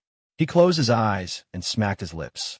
With a brilliant smile on his face, he muttered that in the future, his most beloved daughter would definitely be able to eat that thing every year. Before Li Hanlin parted ways with Wei Musheng, he said without any reason, "Lieutenant Wei, I've long heard that you and your old brother Sun Ji have been competing for your whole life. From the time you fought in the military and became an official to the time you married a wife, and in the end, you didn't even miss out on having a few children. Is that true?" Wei Musheng was ashamed and resentful as he said, "Sun Ji is a lucky guy. He gave birth to 3 sons in one go. Last year, his family had another little daughter. Old Wei, my wife's belly was disappointing. She only gave birth to daughters for Old Wei. Up until now, there hasn't been a single child. I've never lost to Sun Ji in anything in my life. Only this matter. I have no choice but to accept it." Li Hanlin smiled and said, "Old brother Wei, if you don't blame me for being meddlesome, then I'll have to say a few more words. If sister-in-law gives birth to a son for you in the future, why don't you arrange a child marriage with Sun Ji's youngest daughter? A girl 3 years older than your son is a golden brick. Don't despise the girl for being older than your son. Knowing how to dote on others is better than anything else." The burly man who was called Old Brother Wei by Li Hanlin and not Lieutenant Wei was in a daze. No one knew what he was thinking. In the end, Wei Musheng laughed loudly and said, "This matter, I think it's fine. Later on, if I don't die on the battlefield, I'll personally ask Sun Ji. If that old fellow doesn't say anything, then I'll take it that he agrees to this child marriage." He was already dead. How could he open his mouth to speak? In that case, this impromptu betrothal was most likely set in stone. In the second year of Xiangfu, the Great Summer, Beiliang's white horse crossbowman Lieutenant Sun Ji and Wei Musheng successively died in battle on the Longyan Plains outside the border. On this day, Bei Meng's Yelu Honkai also died in battle. Old Liang's prince, Su Zhao's adopted son, Qi Dang, also died in battle. And that seemingly inconspicuous child marriage on the battlefield of the border, where iron hooves were like thunder, did not happen in the end. Chapter 1777.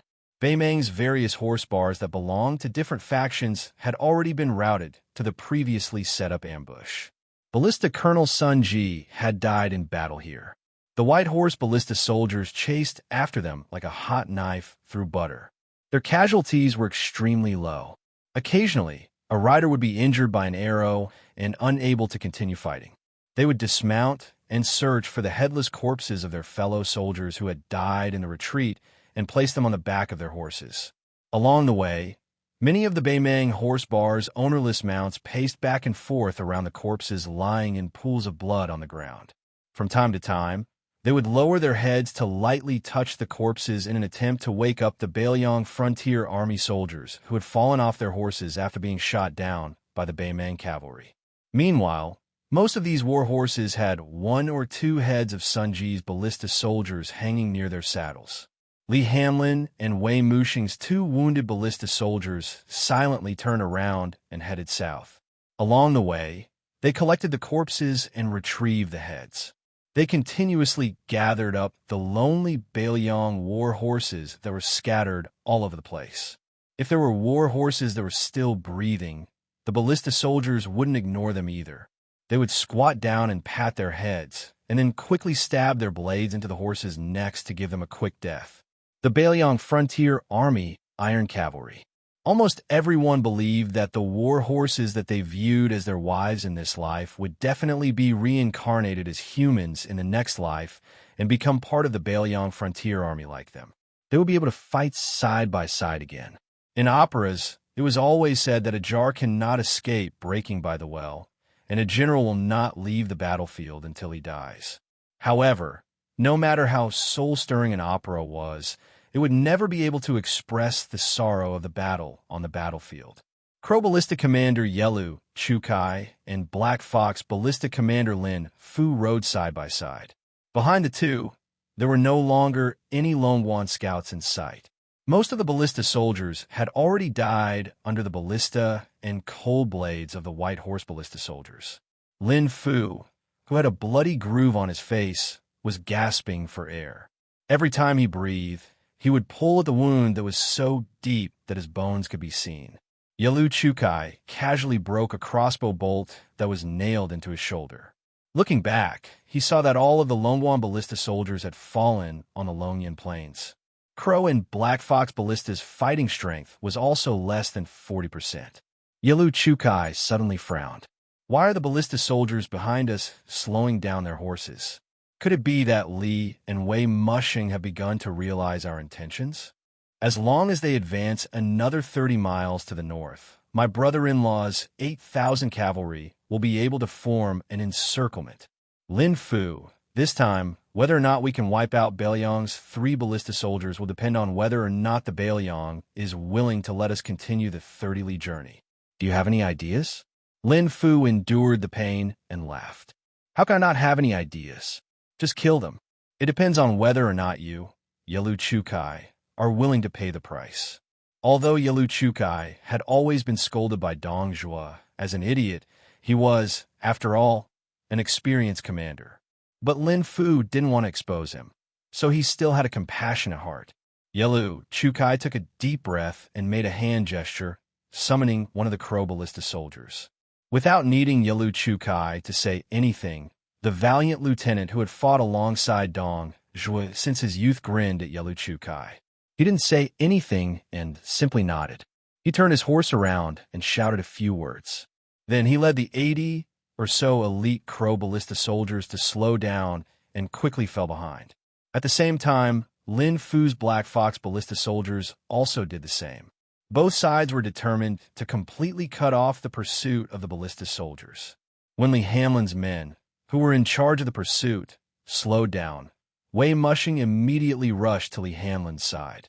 With a hint of condemnation, he asked anxiously, "Lieutenant Li, if your men are tired and unable to pursue, just let me know in advance and let my men kill the enemy instead. Why did you let the enemy escape?" Li Hanlin stared at the signs of the Northern Mang horse bars. When he saw the movements of the 140 Northern Mang barbarians' elite cavalry, he raised the war blade in his hand and pointed forward. With a sunken voice, he said, "From the looks of it, it has already been confirmed that there is an ambush in Northern Mang. Moreover, the enemy's cavalry army definitely isn't too far away.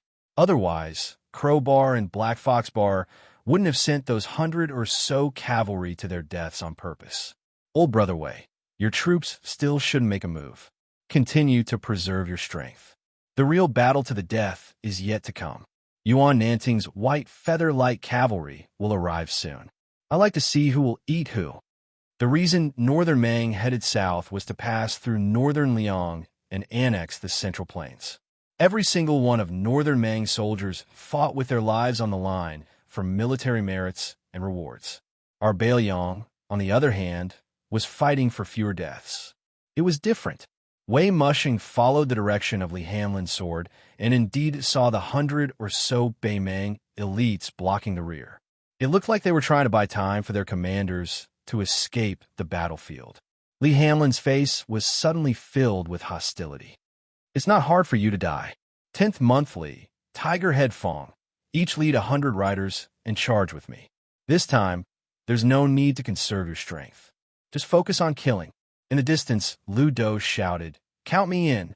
Both sides had used up most of their crossbows and arrows, so they could only fight with their sabers. Baimang ballista waved their swords. Bailiang's crossbowmen tightened their grip on their swords. The 140 or so Black Fox cavalry clashed fiercely with Li Hanlin's 200 crossbowmen. Then, they crossed the line between life and death. The two cavalry forces didn't have many people to begin with, so they didn't spread out too far. It could be said that they met on a narrow path. Each side tacitly moved in a row with only 4 or 5 riders side by side. In this kind of situation, the one leading the charge was most likely to die. Li Hanlin, Lu Do, 10th Month Li, and Tigerhead Fong, 1 lieutenant, 1 commandant, and 2 deputy commandants, charge at the front. Li Hanlin's attack was the cleanest. He directly cut off the neck of one of the Black Crows.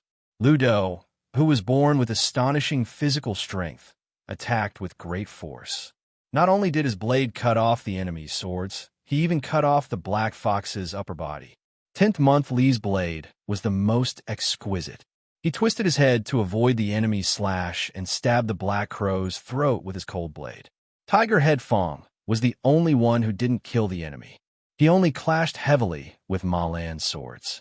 After Li Hanlin and Lu Do each killed 3 enemy riders, 10th Month Li killed 2 Beimang scouts in succession. However, he was about to be stabbed in the neck by the 3rd enemy rider in a straight line. Chapter 1778. Li Hanlin and Li October were separated by Lu Do. They saw this scene from the corner of their eyes and yelled, "Old Lu!"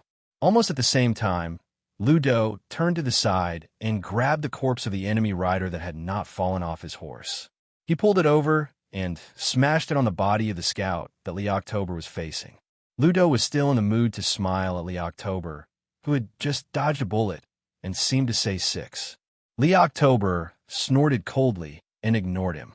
What Lu Do meant was that Li October already owed him 6 lives in this life. According to the agreement between the 4 brothers, when they returned to Lingzhou in the future, Li October would have to treat Lu Do to 6 of the most expensive courtesans. However, everyone was well aware that their reward money had long been given to their fallen comrades. Therefore, the 4 of them were actually paupers who could not save a few taels of silver. When the 2 cavalry forces were about to clash, Fong Hutu was chopped off his horse by an enemy rider and was about to be trampled on by the next horse. Li Hanlin was about to save him when Lu Do shouted, "Let me do it." He jumped up from his horse and jumped over Li Hanlin and his horse. He bent his legs and landed on the yellow sand and pounced forward. His hands hammered heavily on the abdomen of the Beimang warhorse, sending both rider and horse flying to the side. Lu Do lightly kicked Fong Hutu's shoulder and kicked him out of the battlefield. At this moment, the Beimang cavalry had already charged over. Lu Do laughed sinisterly and did not dodge. Instead, his body was as agile as a snake. His body curled up and his hands and feet stuck to the ground as he moved forward. When the Beimang warhorse was about to pass under its abdomen, he suddenly stood up. That Beimang warhorse was lifted up by Zhong Tongzi's shoulders.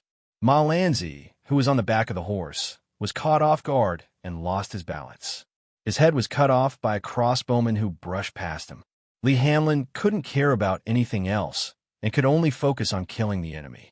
When he realized that Li October, the only one left beside him, hadn't appeared from the corner of his eye, he took a moment to look back. He saw that Li October, who had fallen behind a dozen steps behind him, had just killed a Beimang barbarian and his face was covered in blood. Li October, the son of a wealthy official, happened to see Li Hanlin looking back. He smiled brightly and nodded in greeting, telling Li Hanlin not to worry about him. Li Hanlin smiled knowingly and turned back to continue fighting. However, when he was the first to break through the enemy formation, he took a breather and waited patiently for October Li to appear. Unfortunately, October Li did not appear. In this lifetime, he did not get to see her again. At that time, Li Hanlin's eyes were red. He turned his horse around like a madman and rushed away.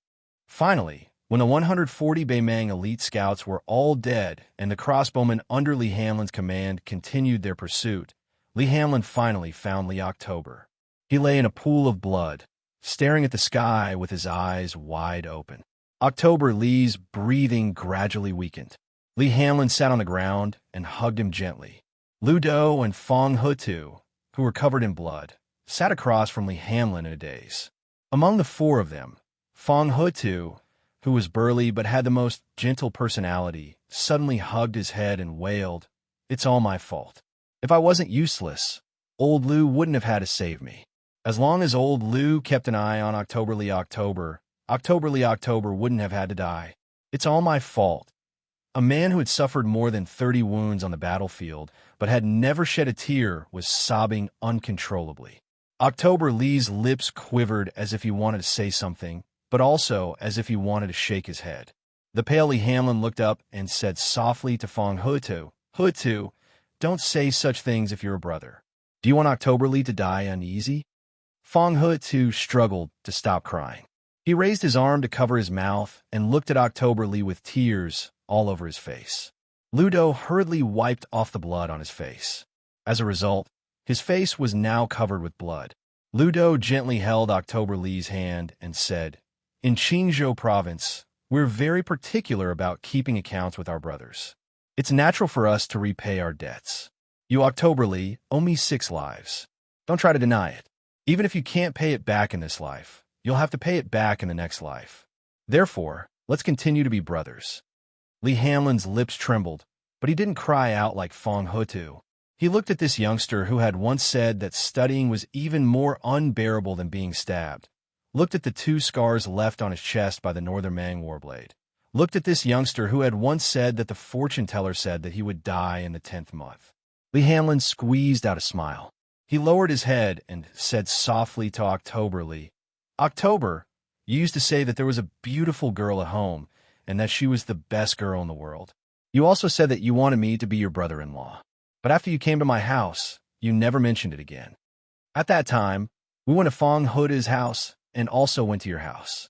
After I met her, to be honest, your sisters looked for average. Compared to the women Lee Hamlin, had seen when I was drinking and debauchery, she was much worse. However, her personality was really good. I actually liked her very much. I believed that if I married her, she would definitely be a virtuous daughter-in-law. But when I thought of calling you brother-in-law, I couldn't open my mouth. I'm telling you now, don't think it's too late." October Lee slowly closed his eyes. Lee Hamlin rubbed his eyes and exhaled softly.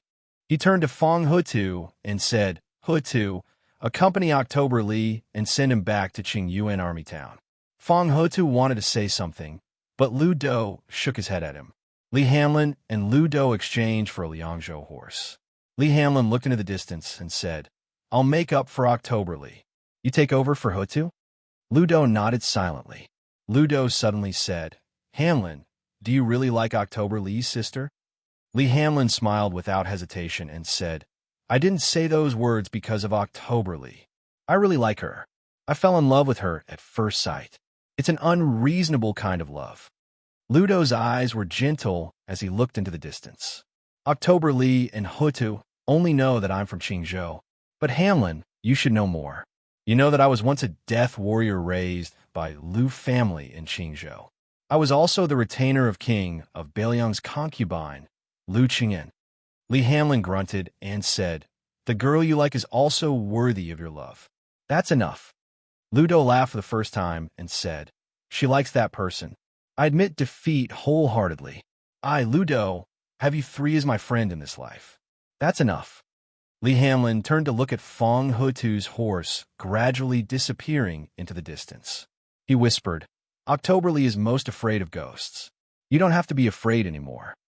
Chapter 1779. This chapter can be considered an interlude, but it won't hinder the next chapter from continuing on with the dragons, writing battle. Recently, there's a book review competition, and I welcome everyone to participate. For example, you can write about the various endings of the characters in the snow. If it's written well, I can even directly move it into the book. In the 3rd year of auspicious charm, in the spring breeze where peach blossoms were in full bloom, a middle-aged man rode an old donkey through Xianxia and entered Western Shu. He pretended to carry a peach blossom in his hand, and the passers-by, especially the young ones, couldn't help but smile.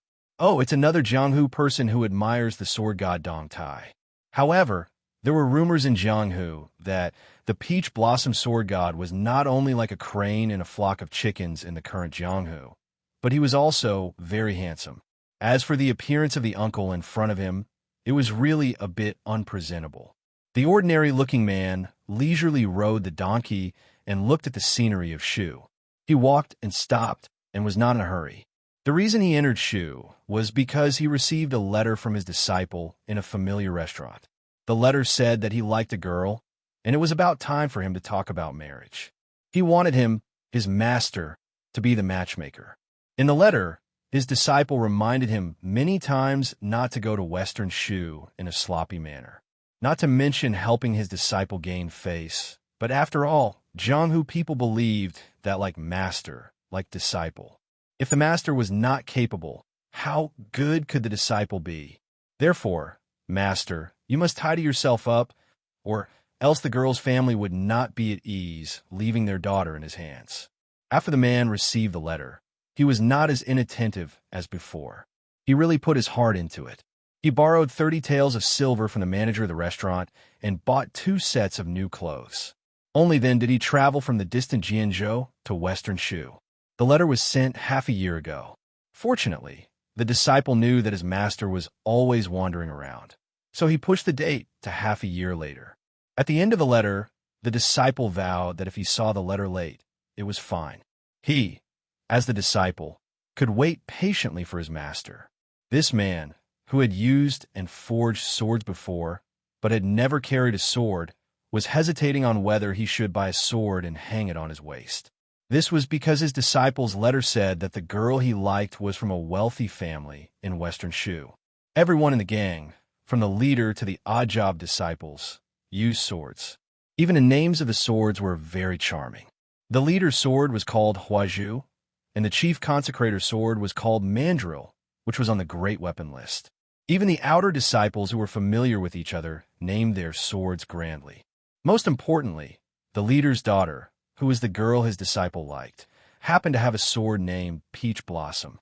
It was fate. When the middle-aged man arrived at Yi province, he only needed to ask for directions in the provincial capital before he found the famous sect of Western Shu Path, the Sword Rain Pavilion.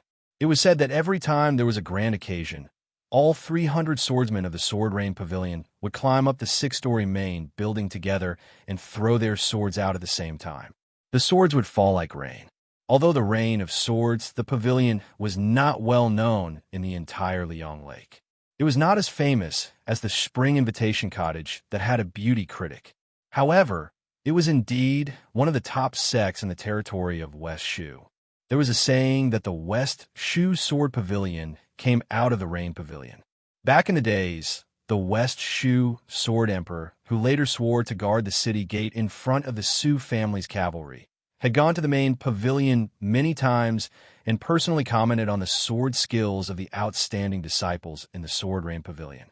On the highest floor, there were portraits of the Jianghu sword grandmasters that were established by the sect.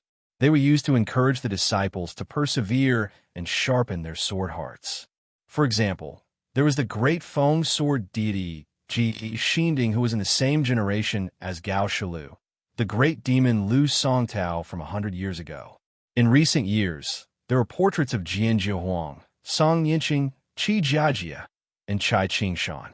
Of course, Li Chungang was a lofty mountain that all the swordsmen in the world could not avoid. The Sword Rain Pavilion especially admired this spring and autumn sword armor and hung his portrait in the middle of the hall, beside Lu Zhu. When the gatekeeper of the Sword Rain Pavilion heard that the guest from afar was looking for the young man, the old gatekeeper, who was already displeased with him for riding a donkey and hanging a peach branch, disliked him even more. In the old man's opinion, the young man was not bad. His sword skills were average, but his judgment was not bad. He was lucky enough to win the literary battle with the high officials. However, if he wanted to marry the only daughter of the Sword Rain Pavilion's master, who did not have a prominent family background or solid cultivation base, what else could it be but a fool's dream? It was not that the master was purposely making things difficult for the young man from afar. The entire Western Shu Dao pugilistic world knew that their master had already said that he only had one daughter. As long as he did not ascend to the 1st grade, no one could become his son-in-law. After all, the old man was a kind person. When he heard that the middle-aged man had walked for thousands of miles, he told him the truth. He also pointed the way for the middle-aged man, saying that the young man shamelessly rented a small courtyard on a nearby street. Every few days, he would come to the Sword Rain Pavilion's entrance. At the end of last winter, there was a rare snowfall in Western Shu. That young man used a broom to sweep the snow before dawn and almost got beaten up. It was snowing. This was a rare occurrence in Western Shu. Everyone wanted to see the snow piled up like a mountain. In the end, when he swept the snow, many disciples who hurried out to admire the snow on the street were completely dumbfounded. The entire street was so clean that it made one's hair stand on end. When the gatekeeper said this, he did not know whether to laugh or cry. He said angrily that even though the young man was a fool, he did not act like a hooligan in the streets. Otherwise, he would have beaten him up. The middle-aged man, who came from afar, listened to the old man's long-winded chatter. He held the donkey with one hand and rubbed his chin with the other. The old man finally remembered to ask him about his relationship with the simple-minded young man. The man said that he was the young man's master. The old man grimaced in pain. His interest in the conversation vanished instantly. He quickly waved his hand and signaled the man to look for his disciple. As the sun set in the west, the old man looked at the back of the man who did not ride the donkey. His back gradually elongated on the street. The old man felt that this pair of master and disciple were both strange people. However, when he thought about it carefully, he could not tell what was so strange about them. The middle-aged man led the old man, who was reluctant to ride the donkey, around and around.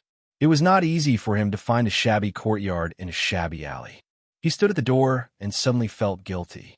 It turned out that his disciple had followed him everywhere for so many years. He did not ask for anything, so he did not gain anything. He knocked on the door. A young man, who could no longer be called a young man, walked out quickly. When he saw his master's familiar face, his face was filled with surprise. The middle-aged man was about to speak with a smile when his disciple went around him and hugged the old donkey's head.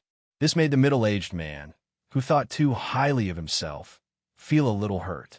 Only then did the middle-aged man realize that other than his disciple, there was also a young girl wearing a wooden hairpin and a cloth skirt.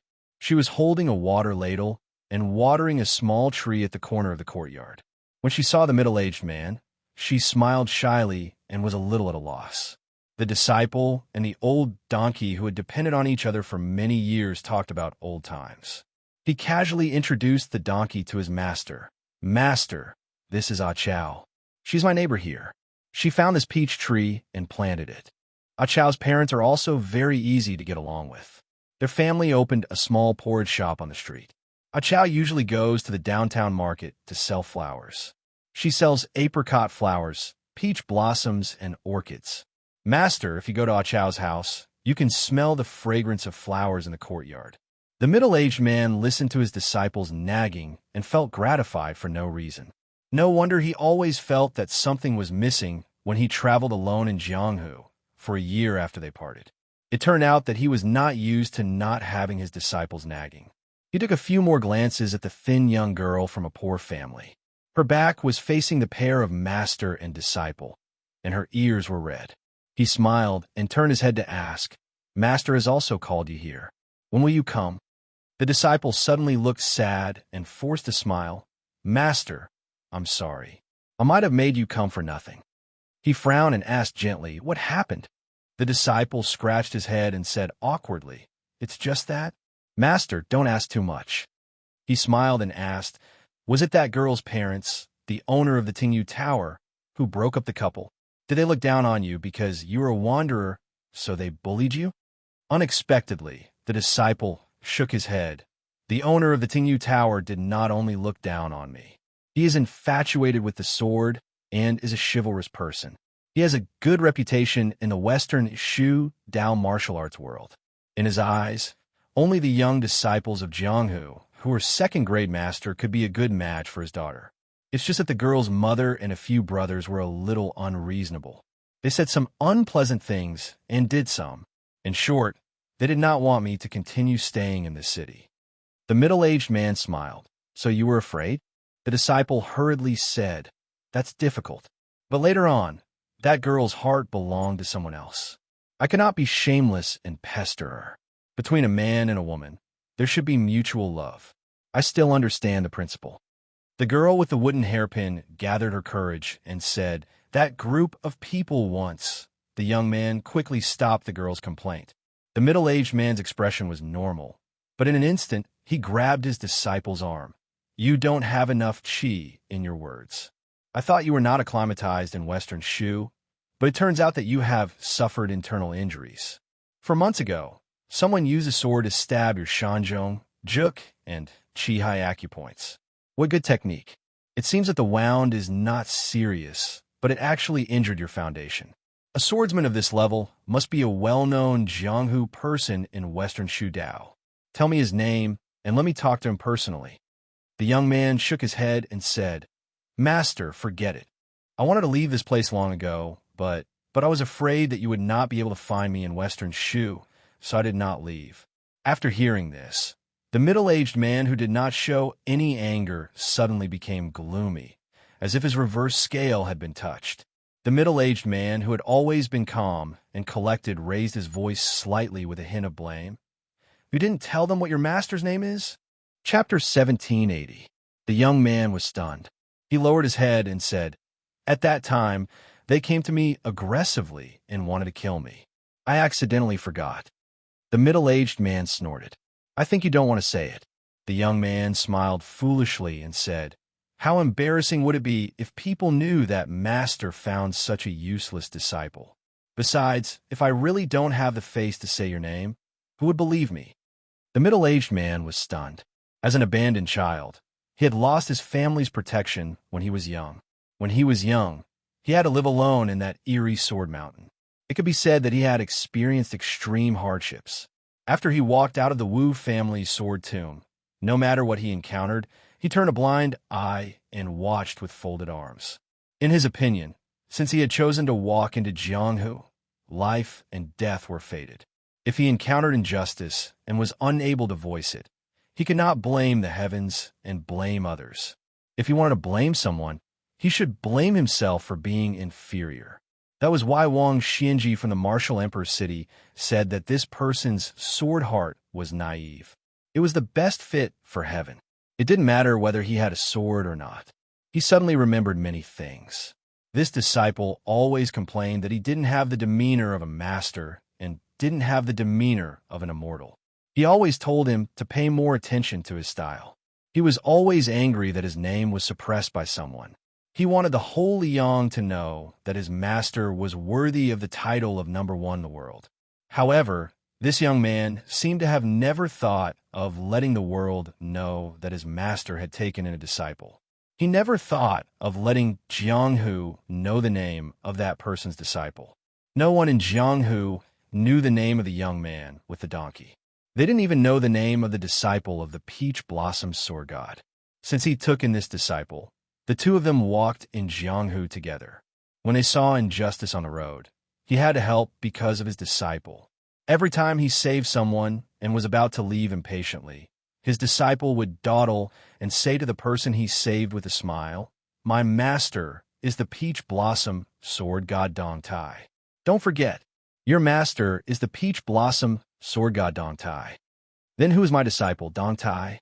The middle-aged man took a deep breath and looked at the young face with some stubble. He then turned to the flower girl and said with a smile, Little girl, my name is Dong Tai. My disciple is Li Huanyang. The confused girl said with a red face, Uncle Deng, I know Brother Li's name. Dong Tai asked himself and said sadly in a voice that only he could hear, But this son of a B*** to ch in Jianghu doesn't know. That day, in the twilight, Dong Tai and his disciple Li Huanyang went to the girl Akao's house as guests. Dong Tai even took the initiative to pick a few gifts under his disciple's shocked gaze. They were not too expensive, but in the eyes of a small family, they were items that would give them face. This made the girl's parents beam with joy, especially when they heard that this man was Li Huanyang's only elder in this world. They couldn't stop smiling. The girl became more and more shy. Dong Tai's disciple was a little slow to realize, but after understanding the meaning and thinking about how they had been together for half a year, he felt that the conditions were right. He didn't think that his master was randomly setting up a couple. Dong Tai, who rarely drank, and Akao's father drank more than 2 liters of wine each. Dong Tai decided to get straight to the point and frankly said that his disciple had a pure and kind personality. Although he was half a Jianghu person like him, he had never thought of making a name for himself in Jianghu. He was a young man who lived a stable life. The girl's parents, who originally had some concerns, were completely relieved after hearing this. That night, Dong Tai, who reeked of alcohol, walked slowly in an alley with his disciple Li Huinyang. Dong Tai suddenly said, "Buying a pig to look after the pen, getting a daughter-in-law to look after the mother. From what you said, the girl from Tingyu House is obviously not suitable for you. Akeo, on the other hand, is a girl who can accompany you for the rest of your life." Li Huinyang laughed. Dong Tai patted his disciple's shoulder and said without any reason, "Master has never done anything for you in his life." Li Huinyang wanted to say something but stopped. Dong Tai waved his hand and interrupted what his disciple wanted to say. He continued, "It's your business whether you want to or not. I don't care. Since you're most likely going to settle down in Shishu, I have to try my best to prevent this place from falling into turmoil and chaos. In addition, I originally wanted to go to Bailiang. You don't have to worry. In today's world, whether it is Liangtan City or the border of Liangmang, as long as I want to go, no one can stop me." The young man whispered, "Master, if I get married and start a family, I'm afraid it will be difficult for me to travel Jianghu with you in the future." Dong Tai smiled and said, "In the future, I will often come to Shishu to visit you." The young man hesitated and asked, "Master, I'm not like Su Fengnian. I'm sorry that I can't let you have a disciple who won't disgrace your reputation." Dong Tai shook his head seriously and said, "You're wrong. It's already the best to have you as my disciple. Liang Jianghu has Chao Changqing and Su Fengnian. Of course it's good, but I, Dong Tai, have a disciple like you. It's the best. If someone wants you to live a bad life, it's very simple. They have to ask me, your master, if I agree." In Izhou of Shishu, peach blossoms were still smiling in the spring breeze. The inconspicuous middle-aged man came back without a donkey or a sword. He came to the entrance of the Sword Rain Tower. On this day, the Sword Rain Tower was hosting a banquet. The master of Izhou personally came to visit with his beloved son, hoping that the two families could tie the knot. In order to show the solemnity of the Sword Rain Tower, the tower master Zhang Yun gathered his disciples and went up to the main building. They all took off their swords, and the swords fell like raindrops. This was an eye-opener for the master of Izhou and the deputy general of Izhou, who were standing at the edge of the square. The whole city of Izhou knew that the master of Izhou had attached himself to the white-clothed king of Shu. The master of Izhou's position was equivalent to that of a small provincial governor. Now that the provincial governor, who came from a local power, had become a mere figurehead, it was only a matter of time before he became the #1 civil official in Izhou. Therefore, the wanderer who caused a commotion in the city previously became an obstacle to the marriage made in heaven of Izhou. No one thought that Zhang Yun's beloved daughter had fallen in love with the master of Izhou. They all thought that from the beginning to the end, it was the wanderer who did not know the immensity of heaven and earth. It was the young man who had lost his mind and wanted to eat swan meat. When a middle-aged man arrived at the square at the entrance of the Sword Rain Tower, he saw the tower master, Zhang Yun, leading his wife and son to welcome him. They were walking towards the group of Izhou's influential officials. Among them, there was a beautiful young woman standing beside a handsome young man who was wearing a brocade robe. She was smiling like a flower. While the Sword Rain Tower was holding a grand occasion, a young man was accompanying a young woman as they walked through the streets and alleys. They were selling apricot flowers and peach blossoms loudly. They only earned 1 copper coin for each flower. The middle-aged man recalled the conversation between the master and disciple last night in the small courtyard. At the end of the conversation, his disciple told him not to be calculative with the Sword Rain Tower. At that time, he nodded in agreement. His disciple did not believe him and repeated his words. He laughed and said that if his disciple was so easy to talk to, how bad could he be as his master? In fact, Dong Tai did not say that his master had never been easy to talk to. He was like this to the Wu family sword tomb and also to the Jianghu. Therefore, having such a meddlesome and soft-hearted disciple was Dong Tai's greatest trouble in his life. other than his success in swordsmanship. It was also his greatest pride. Dong Tai smiled to himself. Just now he was stopped by the old gatekeeper. When the old gatekeeper heard that he was going to challenge the Sword Rain Tower, the old gatekeeper put on a funny and annoyed expression and asked him, "Since we're going to spar with swords, where's your sword?"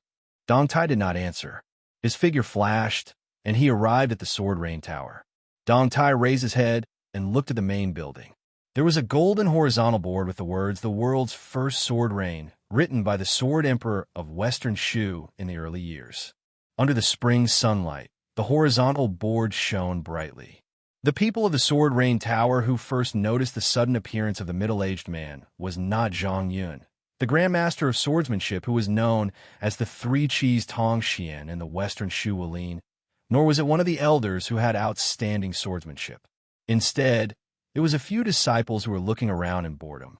Most of these people were interested in the daughter of the Tower Master, but they knew that there was a world of difference between them.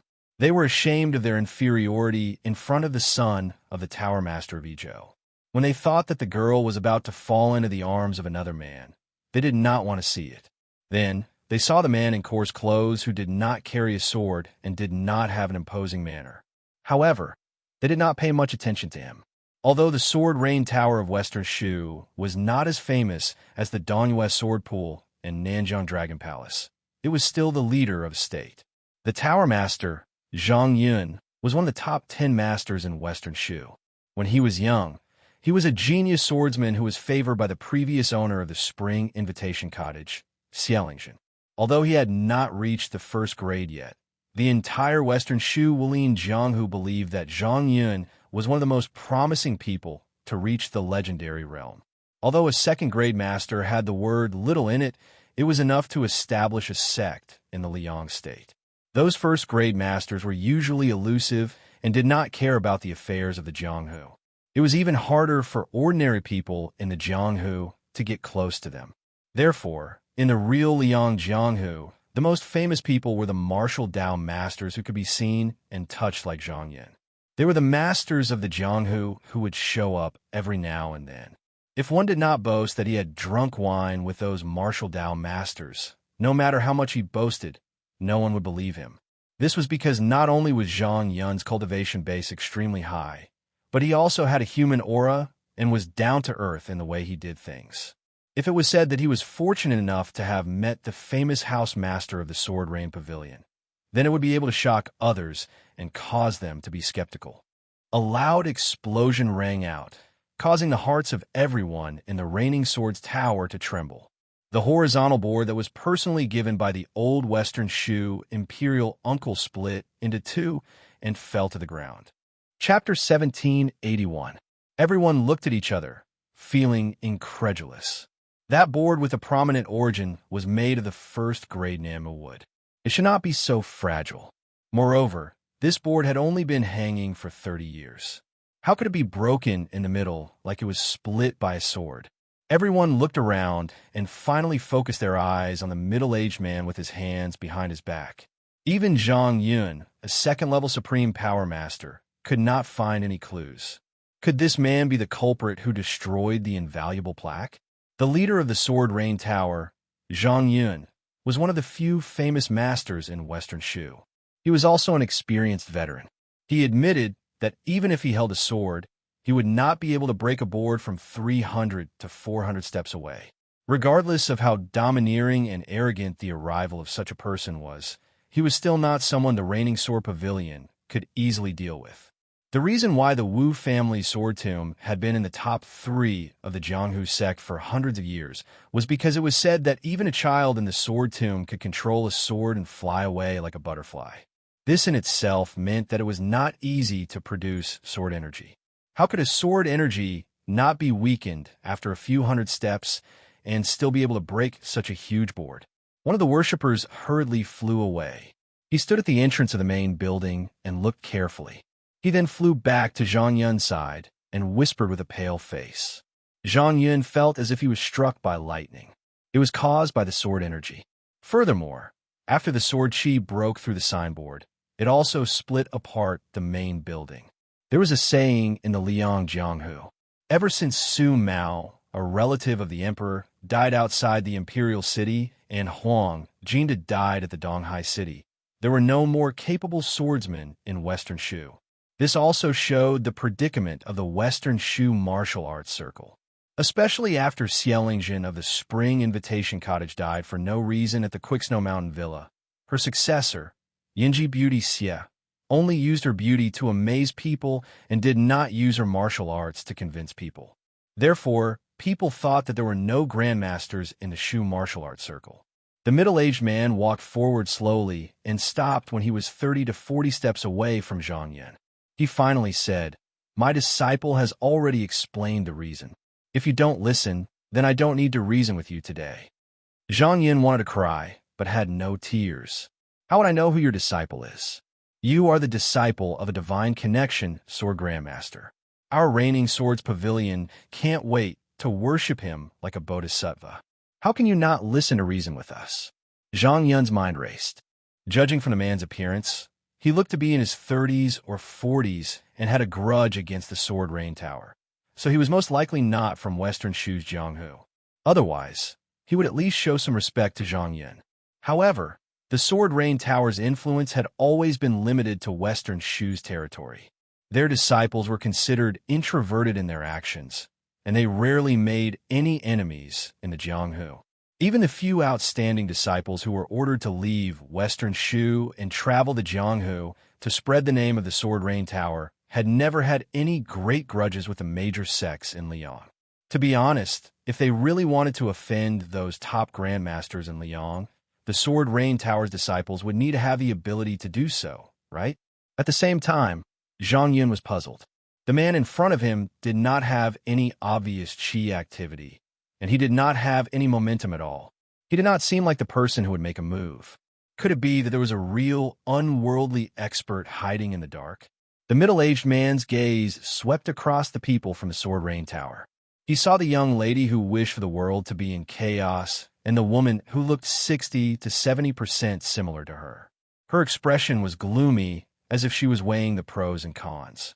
She was hesitating whether she should use the government's influence to intimidate the enemy. The few consecrators from the Sword Rain Tower looked as if they were facing a great enemy. Obviously, they knew the severity of the situation better than the woman. There were some things that the government could suppress, but there were some things that they might not be able to suppress. Zhang Yun had a scholarly appearance. He had the famous Western Shu sword, Huozhu, by his waist. It was extremely rare for him to perform the etiquette of a junior. He bowed respectfully and said, "May I know who your disciple is, senior? If my Sword Rain Tower has indeed offended your disciple, I, Zhang Yun, will definitely give you an explanation." The middle-aged man didn't answer his question. Instead, he looked at the group of people and asked, "Who's the one holding the mountain elf?" The provincial general, who was sitting in a high position and had a fat body, narrowed his eyes and said sinisterly, "Today is a big day for me and Brother Zhang's families. I didn't expect that someone would dare to do such a thing in provincial city. You've really opened my eyes." The deputy general of provincial, who had thousands of troops under his command, sneered and said, "Who dares to violate the law in my territory?" Zhang Yun was relieved when he saw the two officials of provincial general's attitude. However, he still wanted to keep the peace. After bowing, he straightened his back and stared at the uninvited guest in front of him. "Senior, could it be that the chief consecrator of my Sword Rain Tower, Hu Dachuan, had a misunderstanding with your disciple?" The middle-aged man ignored the two officials of Western Shu and the Sword Rain Tower's Tower Lord, who was pretending to be humble. Instead, he looked at the swordsman who had gone to the main building to look at the signboard. He was dressed in white, had white hair and a white beard. Even the scabbard of his sword was snow white. He looked very sage-like. He asked, "Are you the one who attacked my disciple 3 times?" This Western Shu Sword Dao Grandmaster, whose swordsmanship was not inferior to Zhang Yun's, looked calm and composed. However, he did not answer the question. It was unknown whether he was unwilling or afraid. However, after the middle-aged man asked this question, the expressions of the mother, daughter, and handsome young master changed slightly. The woman's gaze became even more vicious. The young woman pursed her lips, and the young man subconsciously took a step back. The middle-aged man said calmly, "A sword for a sword." Just as the white-haired consecrator with the mandrel was about to grab the sword hilt, his chest exploded and blood splattered everywhere. However, after this silent sword killed him, scarlet blood splattered out of Zhang Dachuan's juk and sea of qi acupoints. Zhang Dachuan, who did not even manage to grab the sword hilt, fell backward, let alone unsheathing it. One sword was enough to kill someone. However, he said that he would return 3 swords. In everyone's eyes, the middle-aged man had his hands behind his back. Zhang Yun was even more certain that this person did not have any qi ripples at all. Zhang Yun, whose hands and feet were cold, could not care less about his bearing as a grandmaster. He raised his head and looked around as if he was trying to find the peerless expert hiding behind the scenes. There was a hint of unconcealable fear in his voice. Junior Zhang Yun of the Sword Rain House sincerely requests Senior to come out and have a chat. Junior is willing to sincerely apologize. The middle-aged man turned to look at the 2 senior officials of Yi Province. "I don't know what kind of officials you are, but today, even if Chun Jibao is standing here, he can't stop me from killing someone. If you don't believe me, then bring your troops here. Whether it's thousands or tens of thousands, I can wait for you.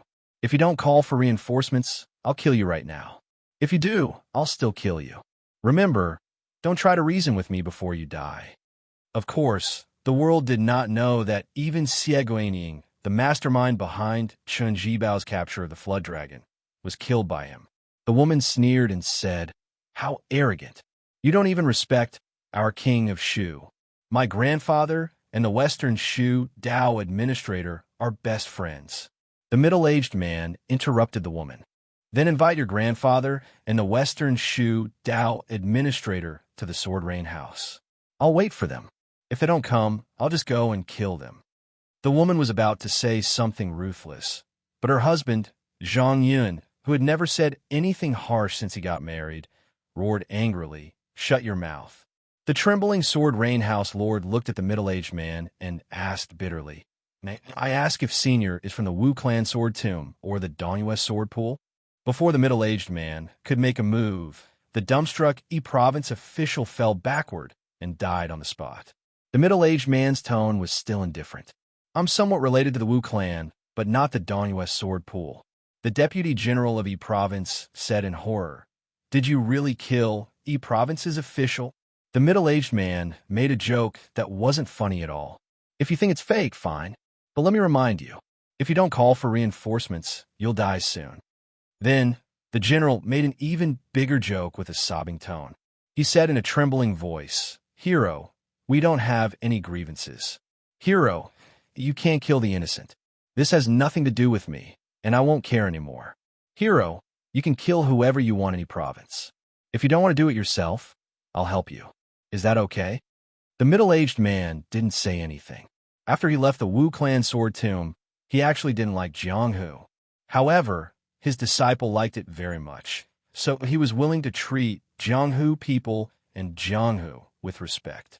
Therefore, among the 4 grandmasters of martial arts evaluation, only he, Dong Tai, Chao Changqing from West Chu, Su Fingyan from Beiliang, and Tuoba from Beimang, Dong Tai was truly free and unfettered. Therefore, he didn't care if Jianghu people caused trouble for him. However, if he, Dong Tai, wanted to cause trouble for the people of the world, no one could escape from him. Therefore, Xianxia, who was ranked first on the immortal leaderboard of continental dynasties, had hidden for thousands of miles from Great Peace City in the north to the coast of the South Sea. However, he still couldn't escape death under his sword. At this moment, another 2 Sword Rain Towers consecrators, who had the intention to kill, fell dead on the ground. Zhang Yun, who was at a loss, looked at the middle-aged man in front of him whose name he still did not know, and said with great sorrow, "Senior, Zhang Yun, do not know what happened, but Zhang Dachuan's descendants did not deserve to die." The deputy general of Yi Province suddenly came to his senses and ran away. He wanted to run as far as he could after leaving Yi Province. No matter how much money he had to spend or how many connections he had to use. He had to seek refuge in the king of Shu's residence. The middle-aged man didn't even look at the Shu general who was running away. He glanced at the Sword Rain Pavilion's leader and said, "I've said that I'm not here to reason with you."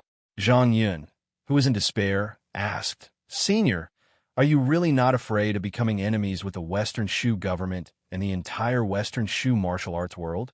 The middle-aged man who killed people as he pleased smiled and said, "If Chen Bao was here, he definitely wouldn't say such a thing." Zhang Yun smiled bitterly and held the hilt of his fiery candle sword. "I know that I'm not Senior's opponent, but whether it's for the Sword Rain Pavilion's hundreds of years of reputation or for the lives of my wife and child, I have to be brave enough to fight Senior." Chapter 1782. Unexpectedly, the middle-aged man shook his head and said, "I won't kill you today. My disciple said that you, Zhang Yun, are a kind and chivalrous person. Based on this, you don't have to die." The handsome young master knelt on the ground and wailed at the corpse of his father in Yi province. "You lunatic, why did you kill my father? You will die a horrible death." When Zhang Yun's daughter saw the miserable state of her beloved man, she was also weeping. She squatted down and wanted to comfort him, but was pushed away by the young man. "Get lost. It's all because of you, you jinx. My father died because of you. If it weren't for you and your mother's instigation, why would I, the son of Yi province, make things difficult for that nobody time and time again? Why would I use my official position to ask Zhang Dachuan to hurt him?" Zhang Yun looked as if he was struck by lightning. He turned around with a wooden expression and looked at his wife and daughter. He asked expressionlessly, "Tell me, what happened? Since we're already in this state, you should at least let me know the reason for my death." The charming woman no longer had her usual graceful bearing. Her expression was ferocious and terrifying. She said sternly, "Zhang Yun, how would I know that the master of that poor boy is so powerful? If you want to blame someone, you can only blame that young man with the surname Li for pretending to be a fool. If he didn't hide his identity and tease us, why would I deliberately stop him from marrying our daughter? Now I only regret that I didn't ask that old trash Zhang Dachuan to kill him." Zhang Yun looked at his crazy wife with disgust. He turned around again and said, "Senior, can I exchange my death for the lives of those unrelated to the sword raining tower?" The middle-aged man shook his head and said no. Zhang Yun's lips trembled and he couldn't say a word. The middle-aged man said again, "Don't worry. I came here today only to kill Zhang Dachuan. Now, I'm only here to kill the one on the ground and the Yi province deputy general who escaped from the sword raining tower. As for the other dead people, since they wanted to kill me, they have to pay the price for having such thoughts. Although in my opinion, your wife and daughter deserve to die, my disciple never had such thoughts. I won't let him feel guilty." Zhang Yun couldn't understand this person's thoughts. It was just like how every time he went up the building and looked at the pictures of the sword immortals of the past, he never understood why the same sword in their hands could be so powerful that it could shake the earth and mountains. However, the middle-aged man continued, "From today onwards, your sword rain house shouldn't be open for business anymore. What do you mean by the rain of swords is a great spectacle? That is an insult to the swords in your hands. I believe that any sword in the world, as long as it is in the hands of a true swordsman, will disdain to be associated with other people's swords. Li Chuangong's wooden horse and ox are the same. Therefore, if the people who hung the portraits on the top floor were still alive, they would probably have laughed themselves to death. When a sword is in its sheath, it will only cry out for injustice. When the sword is unsheathed, it must have a clear conscience. How can it be used for outsiders to admire the scenery and applaud?" Zhang Yun smiled miserably, and then his gaze became firm as he said in a low voice, "What Senior said makes a lot of sense. However, the Rainstorm Sword Pavilion is the result of the painstaking efforts of my Zhang clan's ancestors for a few hundred years after all. Thus, Zhang Yun could die today while the pavilion doesn't exist, but Zhang Yun can't live on while the pavilion doesn't exist." This was the first time the middle-aged man looked at Zhang Yun seriously. Zhang Yun held the fiery candle sword tightly, and there were no more distracting thoughts in his mind, My Zhang clan sword rain house once had ancestor Lu riding a crane. Sword sovereign Su Xiao once commented on the swordsman of the world, and sword godly Chun Gang was here to give pointers to my grandfather's swordsmanship. If I, Zhang Yun, retreat today, then the Rainstorm Sword Pavilion will really perish.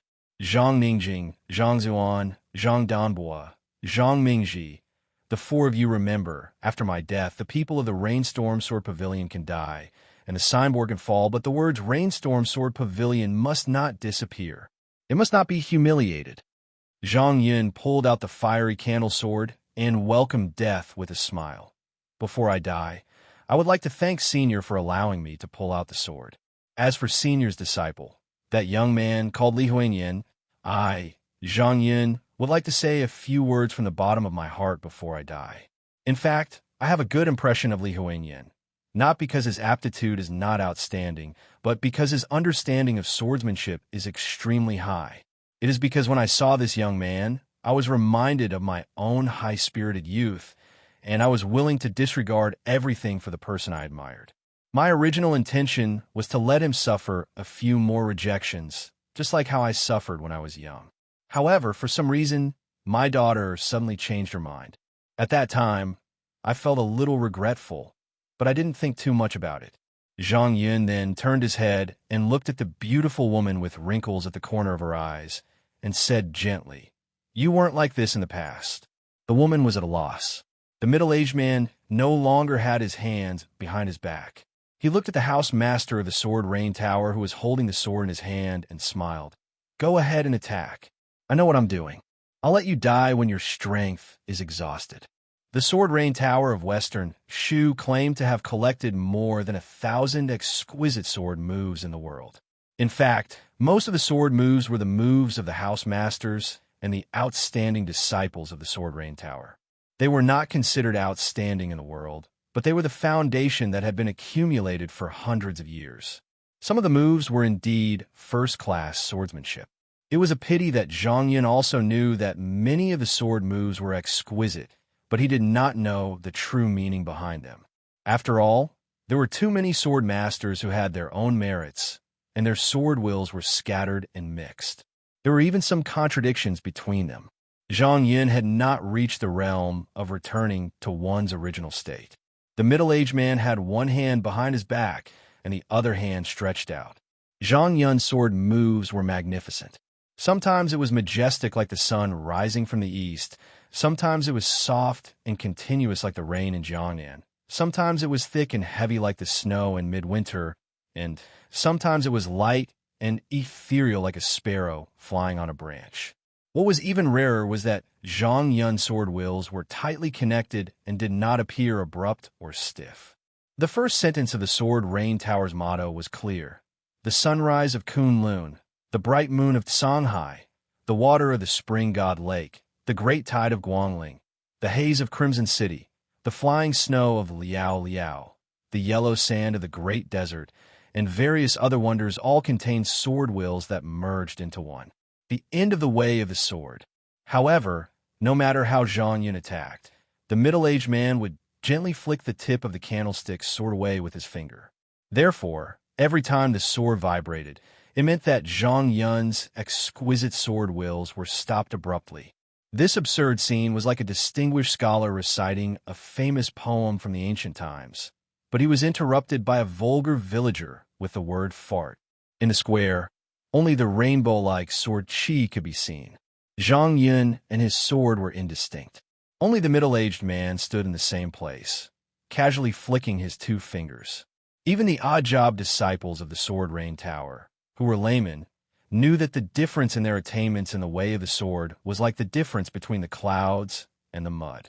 Their master or grandmaster, Zhang Yun of the Sword Rain Tower in Western Shu, was one of the 10 grandmasters of the Western Shu Dao. Even Lui Weiwei, who was the chief consecrator of the Spring Invitation Cottage, did not dare to say that she could defeat Zhang Yun, who was attacking with all his might, with just 2 fingers, let alone when his body was as immovable as a mountain. The appearance of this middle-aged man not only shocked everyone with his mysterious cultivation base, which was akin to that of an immortal on the land, but but also unknowingly opened up a grand and magnificent martial arts picture scroll for many disciples of the Sword Rain Tower who wanted to reach the peak of the Way of the Sword. Everyone present had complicated feelings. Who could turn the tide when the Sword Rain Tower encountered such a powerful enemy? It was destined that they would not be able to avenge themselves today, but would they really be able to in 10 or 20 years? Just as Zhang Yun's sword momentum was weakening, the Sword Rain Tower's master knew that he was going to die. However, Zhang Yun did not feel too indignant. He only felt that after displaying all his skills to his heart's content, it was only a matter of flicking his fingers. He felt that he had let his ancestor down. He had gone through untold hardships to get what he wanted, but at this moment, his sword heart had reached a clear state. He no longer had any regrets. Master, don't kill people. Killing people is against the law. Suddenly, an anxious voice sounded from afar. The familiar voice fell into the ears of the disciples of the Sword Rain Tower. In the past, they only felt that it was laughable and disgusting. Now it was no different from the sound of nature. As for the content of the words, no one found it funny anymore. The middle-aged man flicked Zhang Yun and his sword away with 2 fingers, forcing Zhang Yun to retreat dozens of steps. He turned his head and laughed angrily at his disciple who rushed over. Since when is killing not against the law? The young man ran to his side and said softly, "Let's not talk about whether it's against the law first. You killed people in front of so many people. If word gets out, it won't sound good. The Peach Blossom Sword God killed people in Western Shu's Sword Rain Tower. It will damage your reputation." The old gatekeeper who ran to the streets to look at the young man did not know that he had saved the Sword Rain Tower's life. The middle-aged man said helplessly, "Since when have I cared about my reputation?" The young man said confidently, "As your disciple, I care. I care very much." The middle-aged man laughed it off. Zhang Yun, who was drenched in sweat, kept his sword back into its sheath. He cupped his fists and smiled sincerely. He bowed deeply and said, "I already know your identity. Because of you, the Sword Rain Tower's name has been removed from Western Shu. Zhang Yun has no regrets in this life.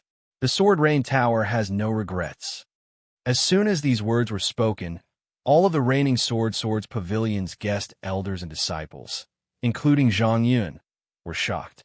In the Jianghu, a person's reputation was extremely important to all righteous people. As for the reputation of the sect that they belonged to, it was even more important. Zhang Yun's shocking statement implied that the ordinary-looking middle-aged man in front of him was like the Wu family's master who used the Sword Tomb's prestige to talk about flying swords, or Chai Qingshan, who represented the Dongyue sword pool, to talk about forging swords. Otherwise, no matter how high this person's martial cultivation was, no matter how much he regarded everyone as ants, Zhang Yun, who had the intention of sacrificing himself for the sword, would not have taken the initiative to say such a thing. The middle-aged man did not show any change in his expression. He accepted it calmly, or more accurately, he completely ignored it. Chapter 1783. The girl who had been pushed away by the Yi province guest was now nestled in her mother's arms, looking delicate and pitiful. After seeing the foreign wanderer who had sworn an oath of undying love with her in private, her timid face had a natural charm that made people want to take pity on her. She took a few steps forward and gazed affectionately at the young man who had been abandoned by her after her mother had bewitched him. Softly, she said, "Xianxia, I was wrong. Can you forgive me? I have never forgotten you. It's just that at home." Li Shinyang turned his head and looked at the girl who he had asked to stay in the distance. She was holding the bamboo flower basket and looking up. The apricot flowers in the basket had been sold out, but there were still a few peach blossoms left. He smiled and turned his head. He stopped smiling and glanced at the girl from the Sword Rain Tower without saying a word. The middle-aged man asked, "Have you finally given up?" The young man grunted and nodded his head vigorously. The young man seemed to have noticed something and asked in surprise, "Master, you didn't trick me on purpose, did you?" The middle-aged man was indifferent. The young man walked to his side and said gloomily, "Master, I didn't think you were cunning before. If you had been so cunning earlier, your reputation in Jianghu would have surpassed that of Wang Xianji and Chao Chongqing, not to mention that Su Fengyan. The middle-aged man said lazily, "Your matter is done. I still have a small matter to deal with. There is a deputy general of Yi province to kill. However, no matter how good he is at escaping, he can't beat that guy named Xia." Then he glanced at Zhang Yun, who was respectful as if he had seen the reincarnation of his ancestor. He hesitated for a moment and said, "People who practice swordsmanship shouldn't focus on victory and defeat and neglect life and death. A dead man can't pick up a 3-foot sword. Well, one last thing. Your swordsmanship is passable and your sword is not bad. At least you let me know one thing. After Su Xiao and Huang Jintu, there are still swords in Western Shu. Therefore, the Sword Rain Tower will continue to operate. However, today's matter is limited to the entrance of the Sword Rain Tower. If your grudges involve the outside world in the future, I won't be so polite the next time I visit." Zhang Yun was relieved and grateful. He once again cupped his hands and bowed solemnly. The master and disciple turned around and left. "Master, the last few sentences you said really have the demeanor of a great master. Did you learn it from someone when you went on a long journey?" "Master, if you have a conflict with someone in the future, just follow this pattern of speech. You can't go wrong." "Master, let's settle accounts clearly between master and disciple. You can't just leave like that just because you put on the airs of a master. You can't just ignore my future living in Ijo City. I'm going to live here for a long time. Akao's family is poor, and my swordsmanship is not good enough. You just said yesterday that you want me to live a stable life. I don't want you to pay for the money or the betrothal gifts. You can't leave a mess for me in Akao. Shut up. Take care of that stubborn donkey yourself. Haha, today's sun is not bad." He watched as the master and disciple walked further and further away after meeting the flower girl. Zhang Yin had mixed feelings. Wang Xianlin, the eldest disciple of the Reigning Swords Pavilion, who was once praised by Xianxia of the Spring Invitation Cottage as a late bloomer in 20 years, came to his master and asked carefully, "Master, is this senior also a swordsman?" Zhang Yin did not answer his eldest disciple's question. He stared at the door in a daze. After a long time, he smiled and asked, "Last year, you bunch of hotheads were discussing that we must find an auspicious day to hang the portrait of the Peach Blossom Sword God on the top floor. If I remember correctly, you were the one who insisted that we hang the portrait between Ancestor Lu and Li Chungang. Have you picked a day?" Wang Xianlin asked curiously, "But doesn't our Reigning Swords Pavilion have the unshakable rule of our ancestors that only those peerless Sword Dao Grandmasters are allowed to hang their portraits in our pavilion after they pass away?" Zhang Yun muttered to himself, "Because of his parting words, there are still swords in Western Shu. I want to hang his portrait even if my ancestors scolded me for being an unfilial descendant. Moreover, what's wrong with making an exception for the Peach Blossom Sword God, who almost became in-laws with the Reigning Swords Pavilion?" Wang Xianlin was dumbfounded. Suddenly, Zhang Yun said in a deep voice, "Disciples of the Reigning Swords Pavilion, draw your swords. Use the Tai style." Finally, Zhang Yun looked at the door and said loudly, 324 disciples of the Reigning Swords Pavilion of Western Shu, send off the Peach Blossom Sword God with the 3-foot sword in your hands." The woman was stunned and murmured, "The Peach Blossom Sword God, Dong Tai. So you are Dong Tai." The young woman's face was filled with tears of regret. Why are you his disciple?" Outside the Reigning Swords Pavilion, the innocent flower girl tugged at Li Huanyan's sleeve and asked curiously, "Is the Peach Blossom Sword God they are talking about?" Li Huanyan held back his laughter and curled his lips. The girl looked at Uncle Deng, who was walking in front of them. He was the middle-aged man who walked into the courtyard with the donkey yesterday. She smiled happily and said, "Brother Li, this title sounds amazing. I've heard some storytellers say that those heroes' titles are not as good as Uncle Deng's." Dong Tai turned around and picked up a peach blossom from the girl's basket. He smiled and said, "How powerful do you think a guy whose disciple was beaten to the point that he had to lie in bed for 2 to 3 months can be? So, this Peach Blossom Sword God only sounds amazing." The girl glanced at the young man with a smile on her face. The young man flew into a rage out of humiliation and said, "1 copper coin per flower." The middle-aged man said shamelessly, "I don't have money. I owe you." The girl suddenly blushed. "Uncle Dang, The middle-aged man seemed to have guessed what the girl was thinking. He smiled and shook his head at her. Then he picked up the peach blossom with his mouth and put his hands behind his head. He turned around and said gently, "I, Dong Tai's disciple, have already married the best woman in the world." The girl was embarrassed. However, after hearing Uncle Dang's words, she, who had never dared to hope that she and Brotherly would become husband and wife, felt less nervous.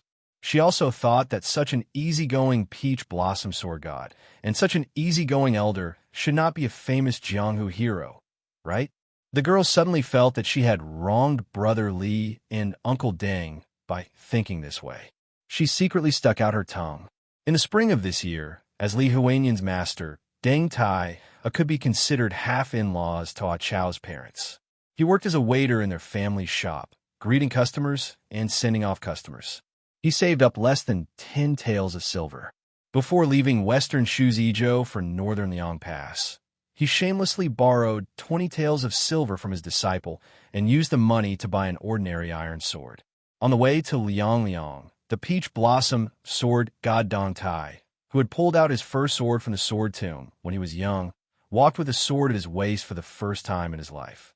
At the end of the second year of Xiangfu, Mount Huinyogong, it was snowing heavily on the Great Snow Plateau. In the twilight, a woman in purple walked alone out of the moonless house, which had become the holy land of the martial arts world. She held an ordinary bamboo handle oil paper umbrella and walked alone in the wind and snow. Mount Hui was full of visitors and tourists all year round. Even this late snowfall did not stop them from climbing the mountain. However, after the woman in purple walked out of the building, the chief guest of Mount Hui, Huang Fangfua, immediately informed the servants that today there would be a checkpoint at the entrance of the Great Snow Field. No matter if it was an outsider or a native of the Great Snow Field, no one was allowed to get close to the Great Snow Field. No one was allowed to get close to the mountain lord of Mount Hui, who suddenly had the interest to enjoy the snow. In today's Mount Hui, as the lady of Mount Hui, Xianyuan Qingfeng had long stopped caring about worldly affairs. Huang Fangfua, who had been an elder for 2 dynasties, could be said to have great power in his hands. His martial arts cultivation also showed signs of rising from finger xian to celestial phenomenon. This step was really like a traveler crossing the natural moat, like a scholar passing the top 3. In these 2 years, Mount Hui was like the sun in the sky on the lake of Liang. Chao Changqing was already dead, Dong Tai was nowhere to be found, and Su Fingyan was far away in the northwest. In recent years, the top 10 masters of Liang were evaluated by busybodies. Qi Jiajia and Chai Qingshan, who were equally famous as Xianyuan Qingfeng, were few and far from being as dazzling as Mount Huizi. There were even admirers who praised this chief of Wulin as the Grand Master of Rouge. Not only was she a beauty who could enter the rankings, but she was also a martial arts grandmaster. In the entire world, only the Empress of West Shu, Xianxia, who was rumored to have died for her country, could be compared to her. Now that Xianxia was dead, the entire Jianghu seemed to feel lonely for Xianyuan Qingfeng. It was as lonely as the spectacular snow scene on the Great Snow Field today. The heavy snow was flying and covering the sky, but she was the only one enjoying it. She stopped at the edge of the Great Snow Field and looked into the distance. Her small oil paper umbrella was covered with white snow. It was as if a beauty's hair had turned white. At this moment, a person stealthily appeared on the Great Snow Field. Huang Fangfua, who was standing on the second floor of the Moonless Tavern and staring at the figure in purple, suddenly became gloomy. He was about to float out of the tavern and throw the guy who dared to cross the Thunder Pool into the river outside the Great Snow Field to feed the fish. However, this deeply shrewd chief foreign minister of Mount Hui was shocked. Although Xianyuan Qingfeng did not make a sound and the beauty was still standing alone in the wind and snow, Huang Fangfua felt an aura rushing towards him, stopping him from making a move. Yes, it was an aura, not just an aura. Huang Fangfo respectfully took a step back to show that he understood. Huang Fangfo was puzzled. He was no stranger to that uninvited guest.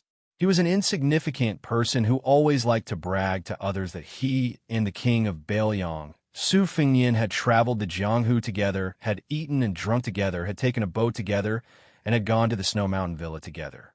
He also said that the two of them were good friends who called each other brothers. Chapter 1784. Of course, Huang Fangfo did not believe in this absurd theory. He only believed that the two people who were as different as clouds and mud were just strangers who met by chance. The young king would not take it seriously, but the young man on the snow plateau would take it too seriously. As for why he could successfully settle down in Mount Hui, Huang Fangfo also found it strange. After all, after Xianyuan Qingfeng became the boss, Huang Fangfo had to deal with too many things. It was impossible for him to care about the background of a nobody. Now Mount Hui was divided into different classes. Although they were all guests, the difference in treatment between the first and the last guest was huge. The young man was the lowest guest in Mount Hui. He only had a small courtyard halfway up the mountain and lived with two other guests. His monthly income was no more than 20 to 30 taels of silver. In the town at the foot of Mount Hui, it wasn't even enough for him to have a decent drink. The young foreign official looked around cautiously, feeling uneasy. Today he had planned to come to the Great Snow Plateau to enjoy the scenery and try to find an opportunity to get close to the Jianghu seniors who also had the same interest.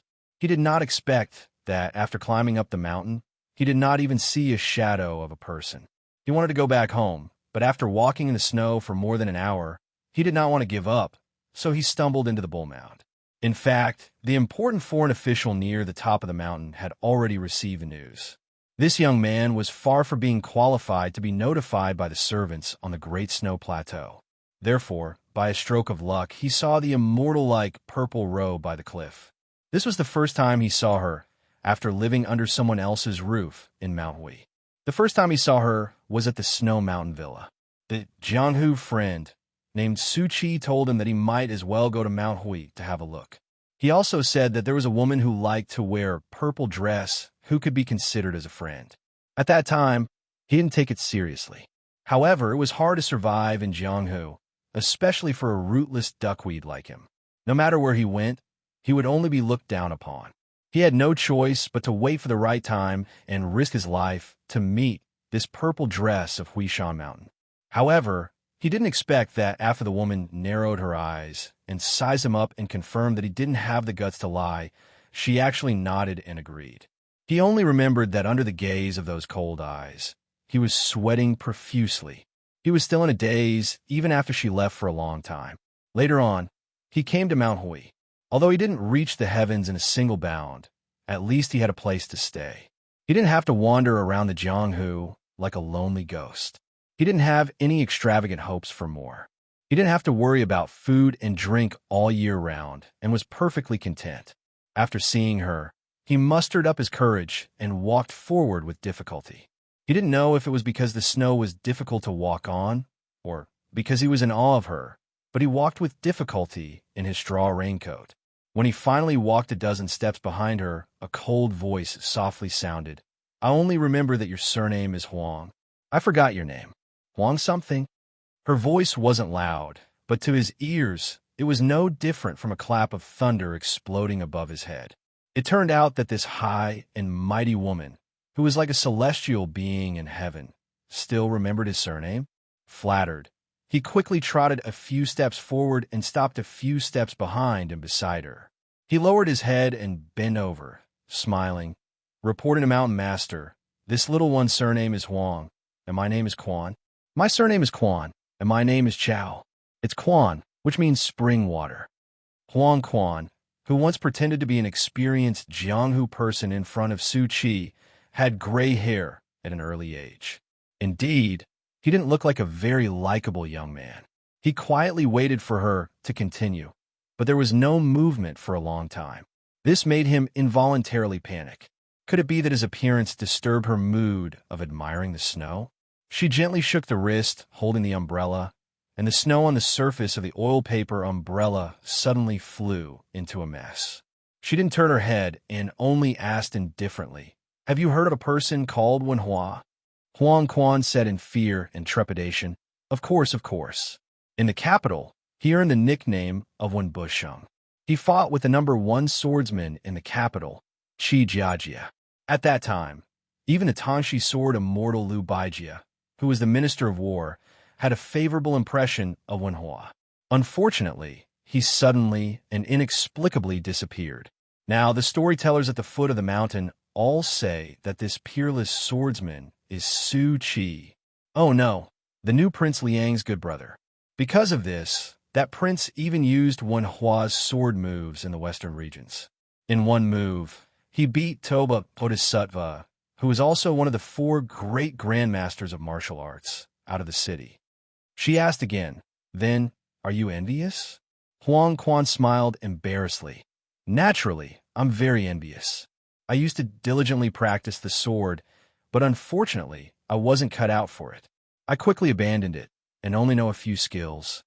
At this point, Huang Quan paused for a moment and carefully said, It's because of the mountain lord's Bodhisattva's kindness that this little one is able to eat and drink at Mount Hui. This little one doesn't dare to forget the mountain lord's kindness in taking me in these 2 years. She didn't comment, but the corners of her mouth quietly curled up. She muttered to herself, Although that guy's surnamed Wen is very annoying, Wenhua is indeed only one Wenhua. It's like this to that person, and it's about the same to me. In this lifetime, if I want to meet this kind of disgraceful bastard again, it should be very difficult. The wind and snow on the mountain peak were too strong. Even if Huang Quan pricked up her ears, she couldn't clearly hear her soft muttering. She seemed to have lost interest in talking and said straightforwardly, Presumably, you also know that that person sent many secret manuals from the Tide Listening Pavilion to my moonless restaurant. Now, I'll give you a choice. You can either choose a secret manual at will, and then go down the mountain to explore, or you can stay in my Mount Hui and be a low-class guest. Although you won't have to worry about food and clothing for the rest of your life, you won't have any future prospects. You don't need to speak. If you nod, you'll choose the first option. If you shake your head, you'll choose the second option. The extremely talkative Huang Quan subconsciously wanted to nag a little, but no matter how hard she tried, she couldn't utter a single word. Then, she suddenly woke up with a start. Her forehead was covered in sweat as she hurriedly shook her head. Huang Quan silently said in her heart, How could I not know my own weight? I can't endure hardships, and I don't have the innate talent to become an expert through practicing martial arts. I've long since known to obediently accept my fate. She calmly said, I understand. You can leave now. Huang Quan, who felt as if she had been granted amnesty, didn't dare to stay any longer. She turned around and left. However, after Huang Quan had taken a few steps, she softly said, I don't know if the person Mountain Chieftain spoke of treats me as a friend.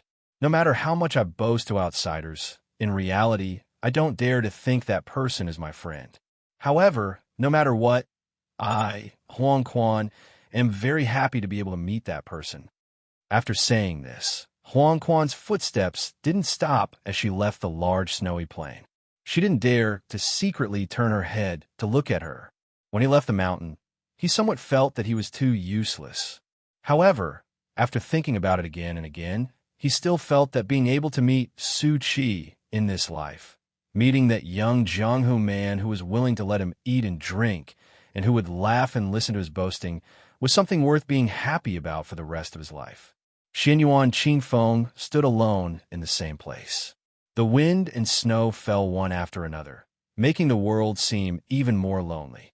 She slowly walked back to the moonless tower, which was said to be even taller than the Tide Listening Pavilion in Bailiang. She climbed up to the top floor. This floor was extremely transparent. Aside from those gold-threaded Phoebe Jinan pillars, the entire building was practically empty. There was only a red sandalwood couch placed there. She put away her oil paper umbrella and bent over to lean against one of the pillars. Lying on the couch, she propped up her cheek with one hand and looked as far as her eyes could see to the west. The most special thing about this tower was that there were no walls or railings in the entire west side. With a single glance, one could see the large snowy plain and even the distant scenery outside of Mount Hui. Due to the heavy snow, there were very few young maidservants who could enter this floor of Moonless Tower to clean the rooms. They had already cleverly erected a silk screen on the west side to block the wind and snow and cut off the bitter cold. She closed her eyes and pretended to sleep.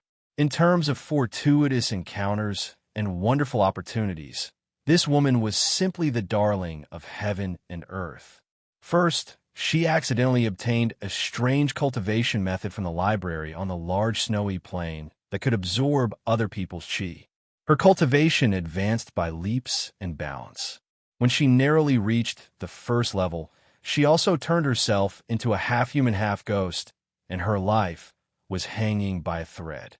Later, she went to Baoyang and absorbed the fate of several imperial jade seals in the library of the Tide Listening Pavilion. Not only did she stabilize her cultivation, she also eliminated the huge hidden danger caused by the chaotic qi. Then, in the Battle of the River, she was defeated by Wang Xianji and sank to the bottom of the Guangling River. She actually survived the disaster and had good fortune afterward. Lu Songtao and Zhao Huangqiao both helped her to advance her cultivation rapidly and reach the major celestial state in one fell swoop. She stopped Chao Chongqing from entering Great Peace City outside the city. The conqueror of West Chu even gave her a golden millet dream, allowing her to dream for decades. How could the benefits she received be ordinary? No one dared to question her status as the chief of the Wulin Alliance as a woman. Some even believe that among the young Jianghu grandmasters, only she, Xinyuan Qingfeng, had the chance to compete with the Northwest vassal king. As her cultivation rose rapidly and she became the leader of the Jianghu south of the Yangtze River, the power of Mount Hui grew day by day and suppressed Mount Longhu. She said that pilgrims were not allowed to climb the mountain to burn incense on the 14th of every month.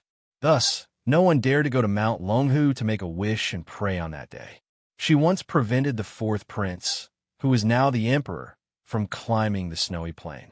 She also once had the new Prince Liang send people from thousands of miles away to deliver several large boxes of secret manuals from the Tide Listening Pavilion, as if she was entrusting him to me. She had also participated in the Battle of Great Peace City. She was like a bright moon hanging in the sky of Jianghu, with Li Yang and the other two of the four great grandmasters of martial arts evaluation. Some people feared her, some hated her, and some respected her. But strangely, no one in the world seemed to like her very purely, even if her beauty was enough to enter the rankings. Even if countless men in Jianghu knew that as long as they could conquer this woman, it was equivalent to conquering half of Jianghu. Chapter 1785. She lived in seclusion on the top floor of the Moonless Tower. Her mood was unpredictable. Countless Jianghu masters who had pledged their loyalty to Mount Hui had been severely injured by her in a fit of anger. They had no fate with martial arts, but she was not unkind. On the contrary, when she was happy, she could casually reward her servants with valuable treasures such as luminous pearls. She could also casually give away the top secret manuals that Jianghu dreamed of. She could also casually give them away in pairs. Unfortunately, no one could predict when she would be happy or why she would be happy. She opened her eyes and seemed to find the screen annoying. She gently waved her hand, and the screen immediately shattered, flying with the snow. She left the beauty couch, picked up the oil paper umbrella, and left the Moonless Tower. She opened the umbrella again and walked to the edge of the cliff. She slowly reached out her hand and extended the oil paper umbrella. The snowflakes did not stop, and snow gradually piled up in her palm. She softly repeated these two sentences. Meeting you, I am very happy. Meeting you, I am not happy. This purple dress for the entire night just stood there, one hand holding the umbrella and the other reaching out to catch the snow. Her body did not move at all. No one knew the reason. Later, rumors spread in Jianghu that the purple dress of Mount Hui had become an immortal on Earth overnight after watching the snow on the peak of Mount Hui. In the second year of Xiangfu, there was light snow. The air was cold and the snow was cold, but the ground was not cold and the snow was not heavy. The Dongyue Sword Pool, an ancient sect that had competed with the Wu family for the title, all sword skills in the world originate from which family for hundreds of years, began to flourish after Song Yinqing's death, and Chai Qingshan, an outsider, took over the position of sect master. Several old sword masters who had been silent for many years began to open their doors and accept disciples. There were constantly young people with amazing talent who entered the Dongyue Sword Pool to forge swords and practice swordsmanship. Li Yibai, who was born in a prestigious family in Jiangnan, no longer traveled. He stayed at the sword pool to help Chai Qingshan manage the affairs. Although Li Yibai's cultivation in the way of the sword grew slowly, this genius, who was once as famous as Wu Luding of the Sword Tomb, Qi Xianxia of Longhu Mountain, and Li Huoli of Yanbao of Ji Province, seemed to be enjoying himself. He was not worried about his martial realm. Meanwhile, the Yamen of the Ministry of Justice of the Liyang Imperial Court had also recruited many experts from the sword pool with great fanfare. With such a promising future, the number of young swordsmen who went to Dongyue Sword Pool for apprenticeship was as large as the number of carps crossing the river. During this period of time, sect master Chai Qingshan only had 2 disciples. One of them was grinning from ear to ear all day, while the other was frowning all day. Song Yinqing's eldest grandson, Song Tinglu, was one of the happiest. This was because he could now hear many people respectfully address him as martial uncle every day. This made the youth, who could only call Li Yibai's senior brother for many years, feel that he had earned back his capital. On the other hand, Xianxia was the one who was unhappy.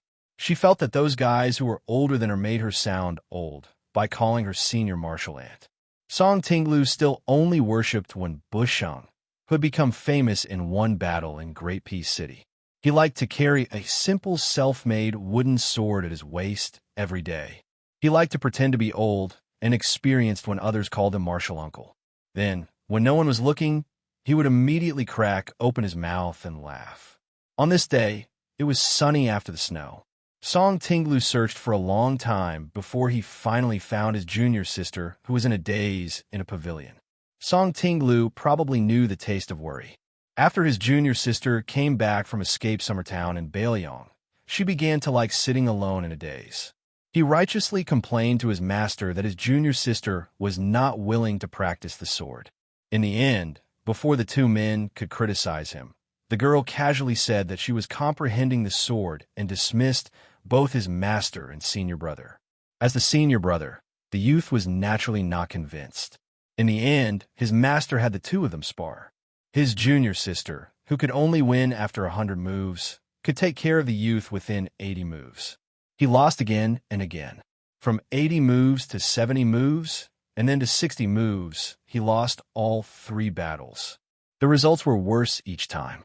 Naturally, the youth was given the nickname Song Busheng by junior sister Xianxia.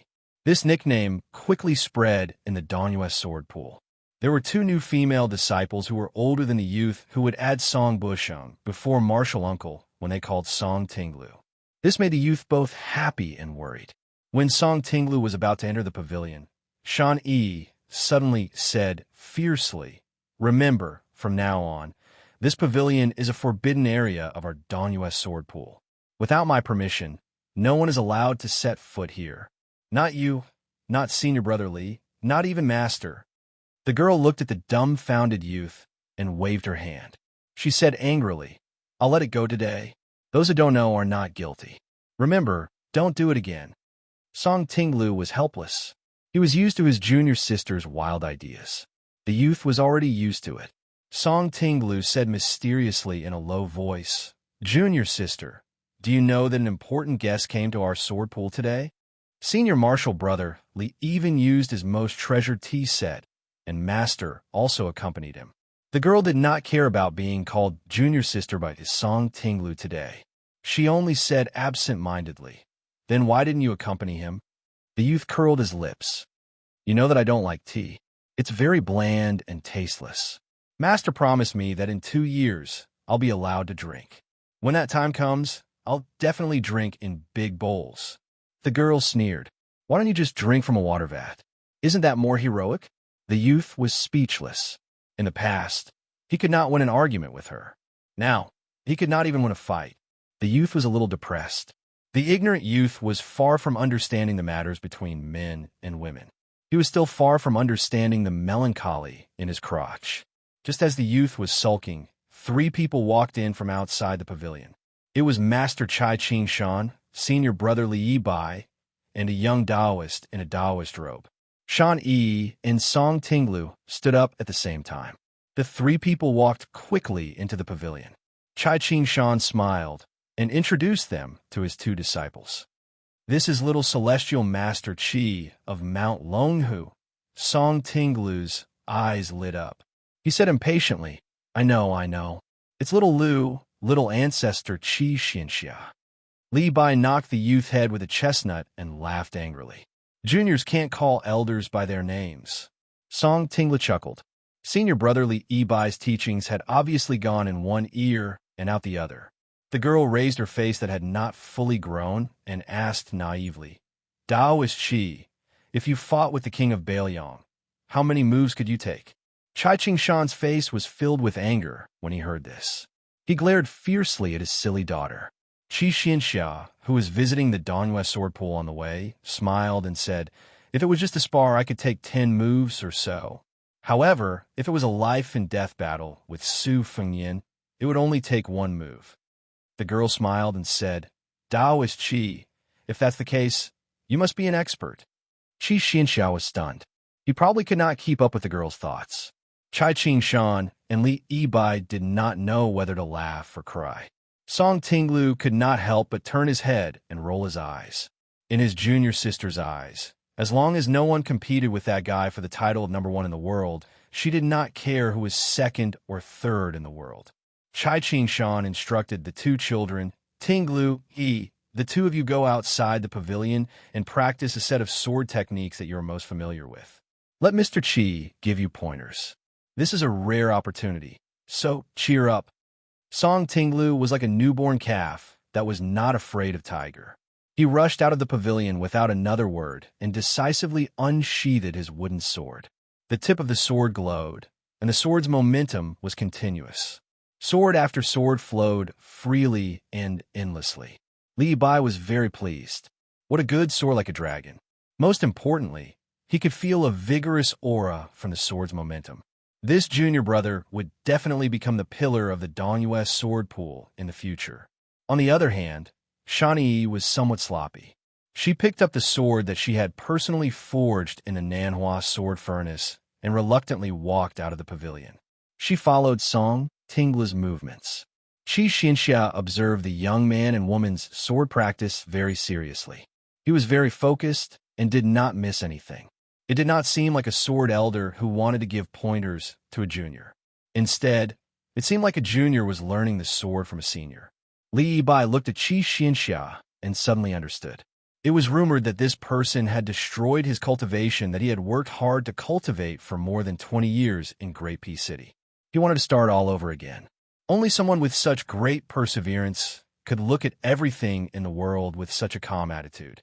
Song Tinglu finished practicing the ape-form sword that was said to have been made by the ancient immortals. He had a smug expression and asked Qi Xianxia, Taoist Qi, how is my sword technique? Qi Xianxia smiled and said, strength is in strength, weakness is in breath. In the future, when you practice the sword, you cannot just focus on the sword essence and ignore the moves. You should focus on being down to earth and studying the strengths of the swordsmen in the world. You can use the stones of other mountains to improve jade. You must not look down on other swords in the world because of the strong foundation of the Dongyue sword pool. You can expect to reach 2nd grade in 3 years and hope to reach 1st grade in 10 years. If you can concentrate on consolidating the qi in your body, you may have a chance to reach celestial phenomenon. Song Tinglu frowned and said, only hope. I thought that reaching celestial phenomenon would be easy. Xianxia laughed angrily and said, you arrogant child. Don't talk nonsense in front of Sir Qi. Shan Yi originally thought that she had escaped a calamity, so she tiptoed with her sword, wanting to slip away. She did not expect the little celestial master of Mount Longhu to laugh and say, "Miss, you clearly have an innate sword embryo that only appears once in 100 years. Why are you squandering your innate talent? There's an ancient saying that says that if you give too much, you will be blamed. If you do not give enough, you will be punished. I hope that you will think carefully about this."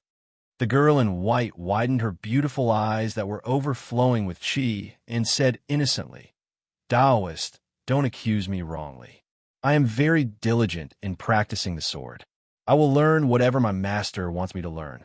I never cut corners." Xianxia's words made this mischievous girl speechless. For swordsmen, hard work comes second and heart comes first. The girl in white tilted her head as if she was confused.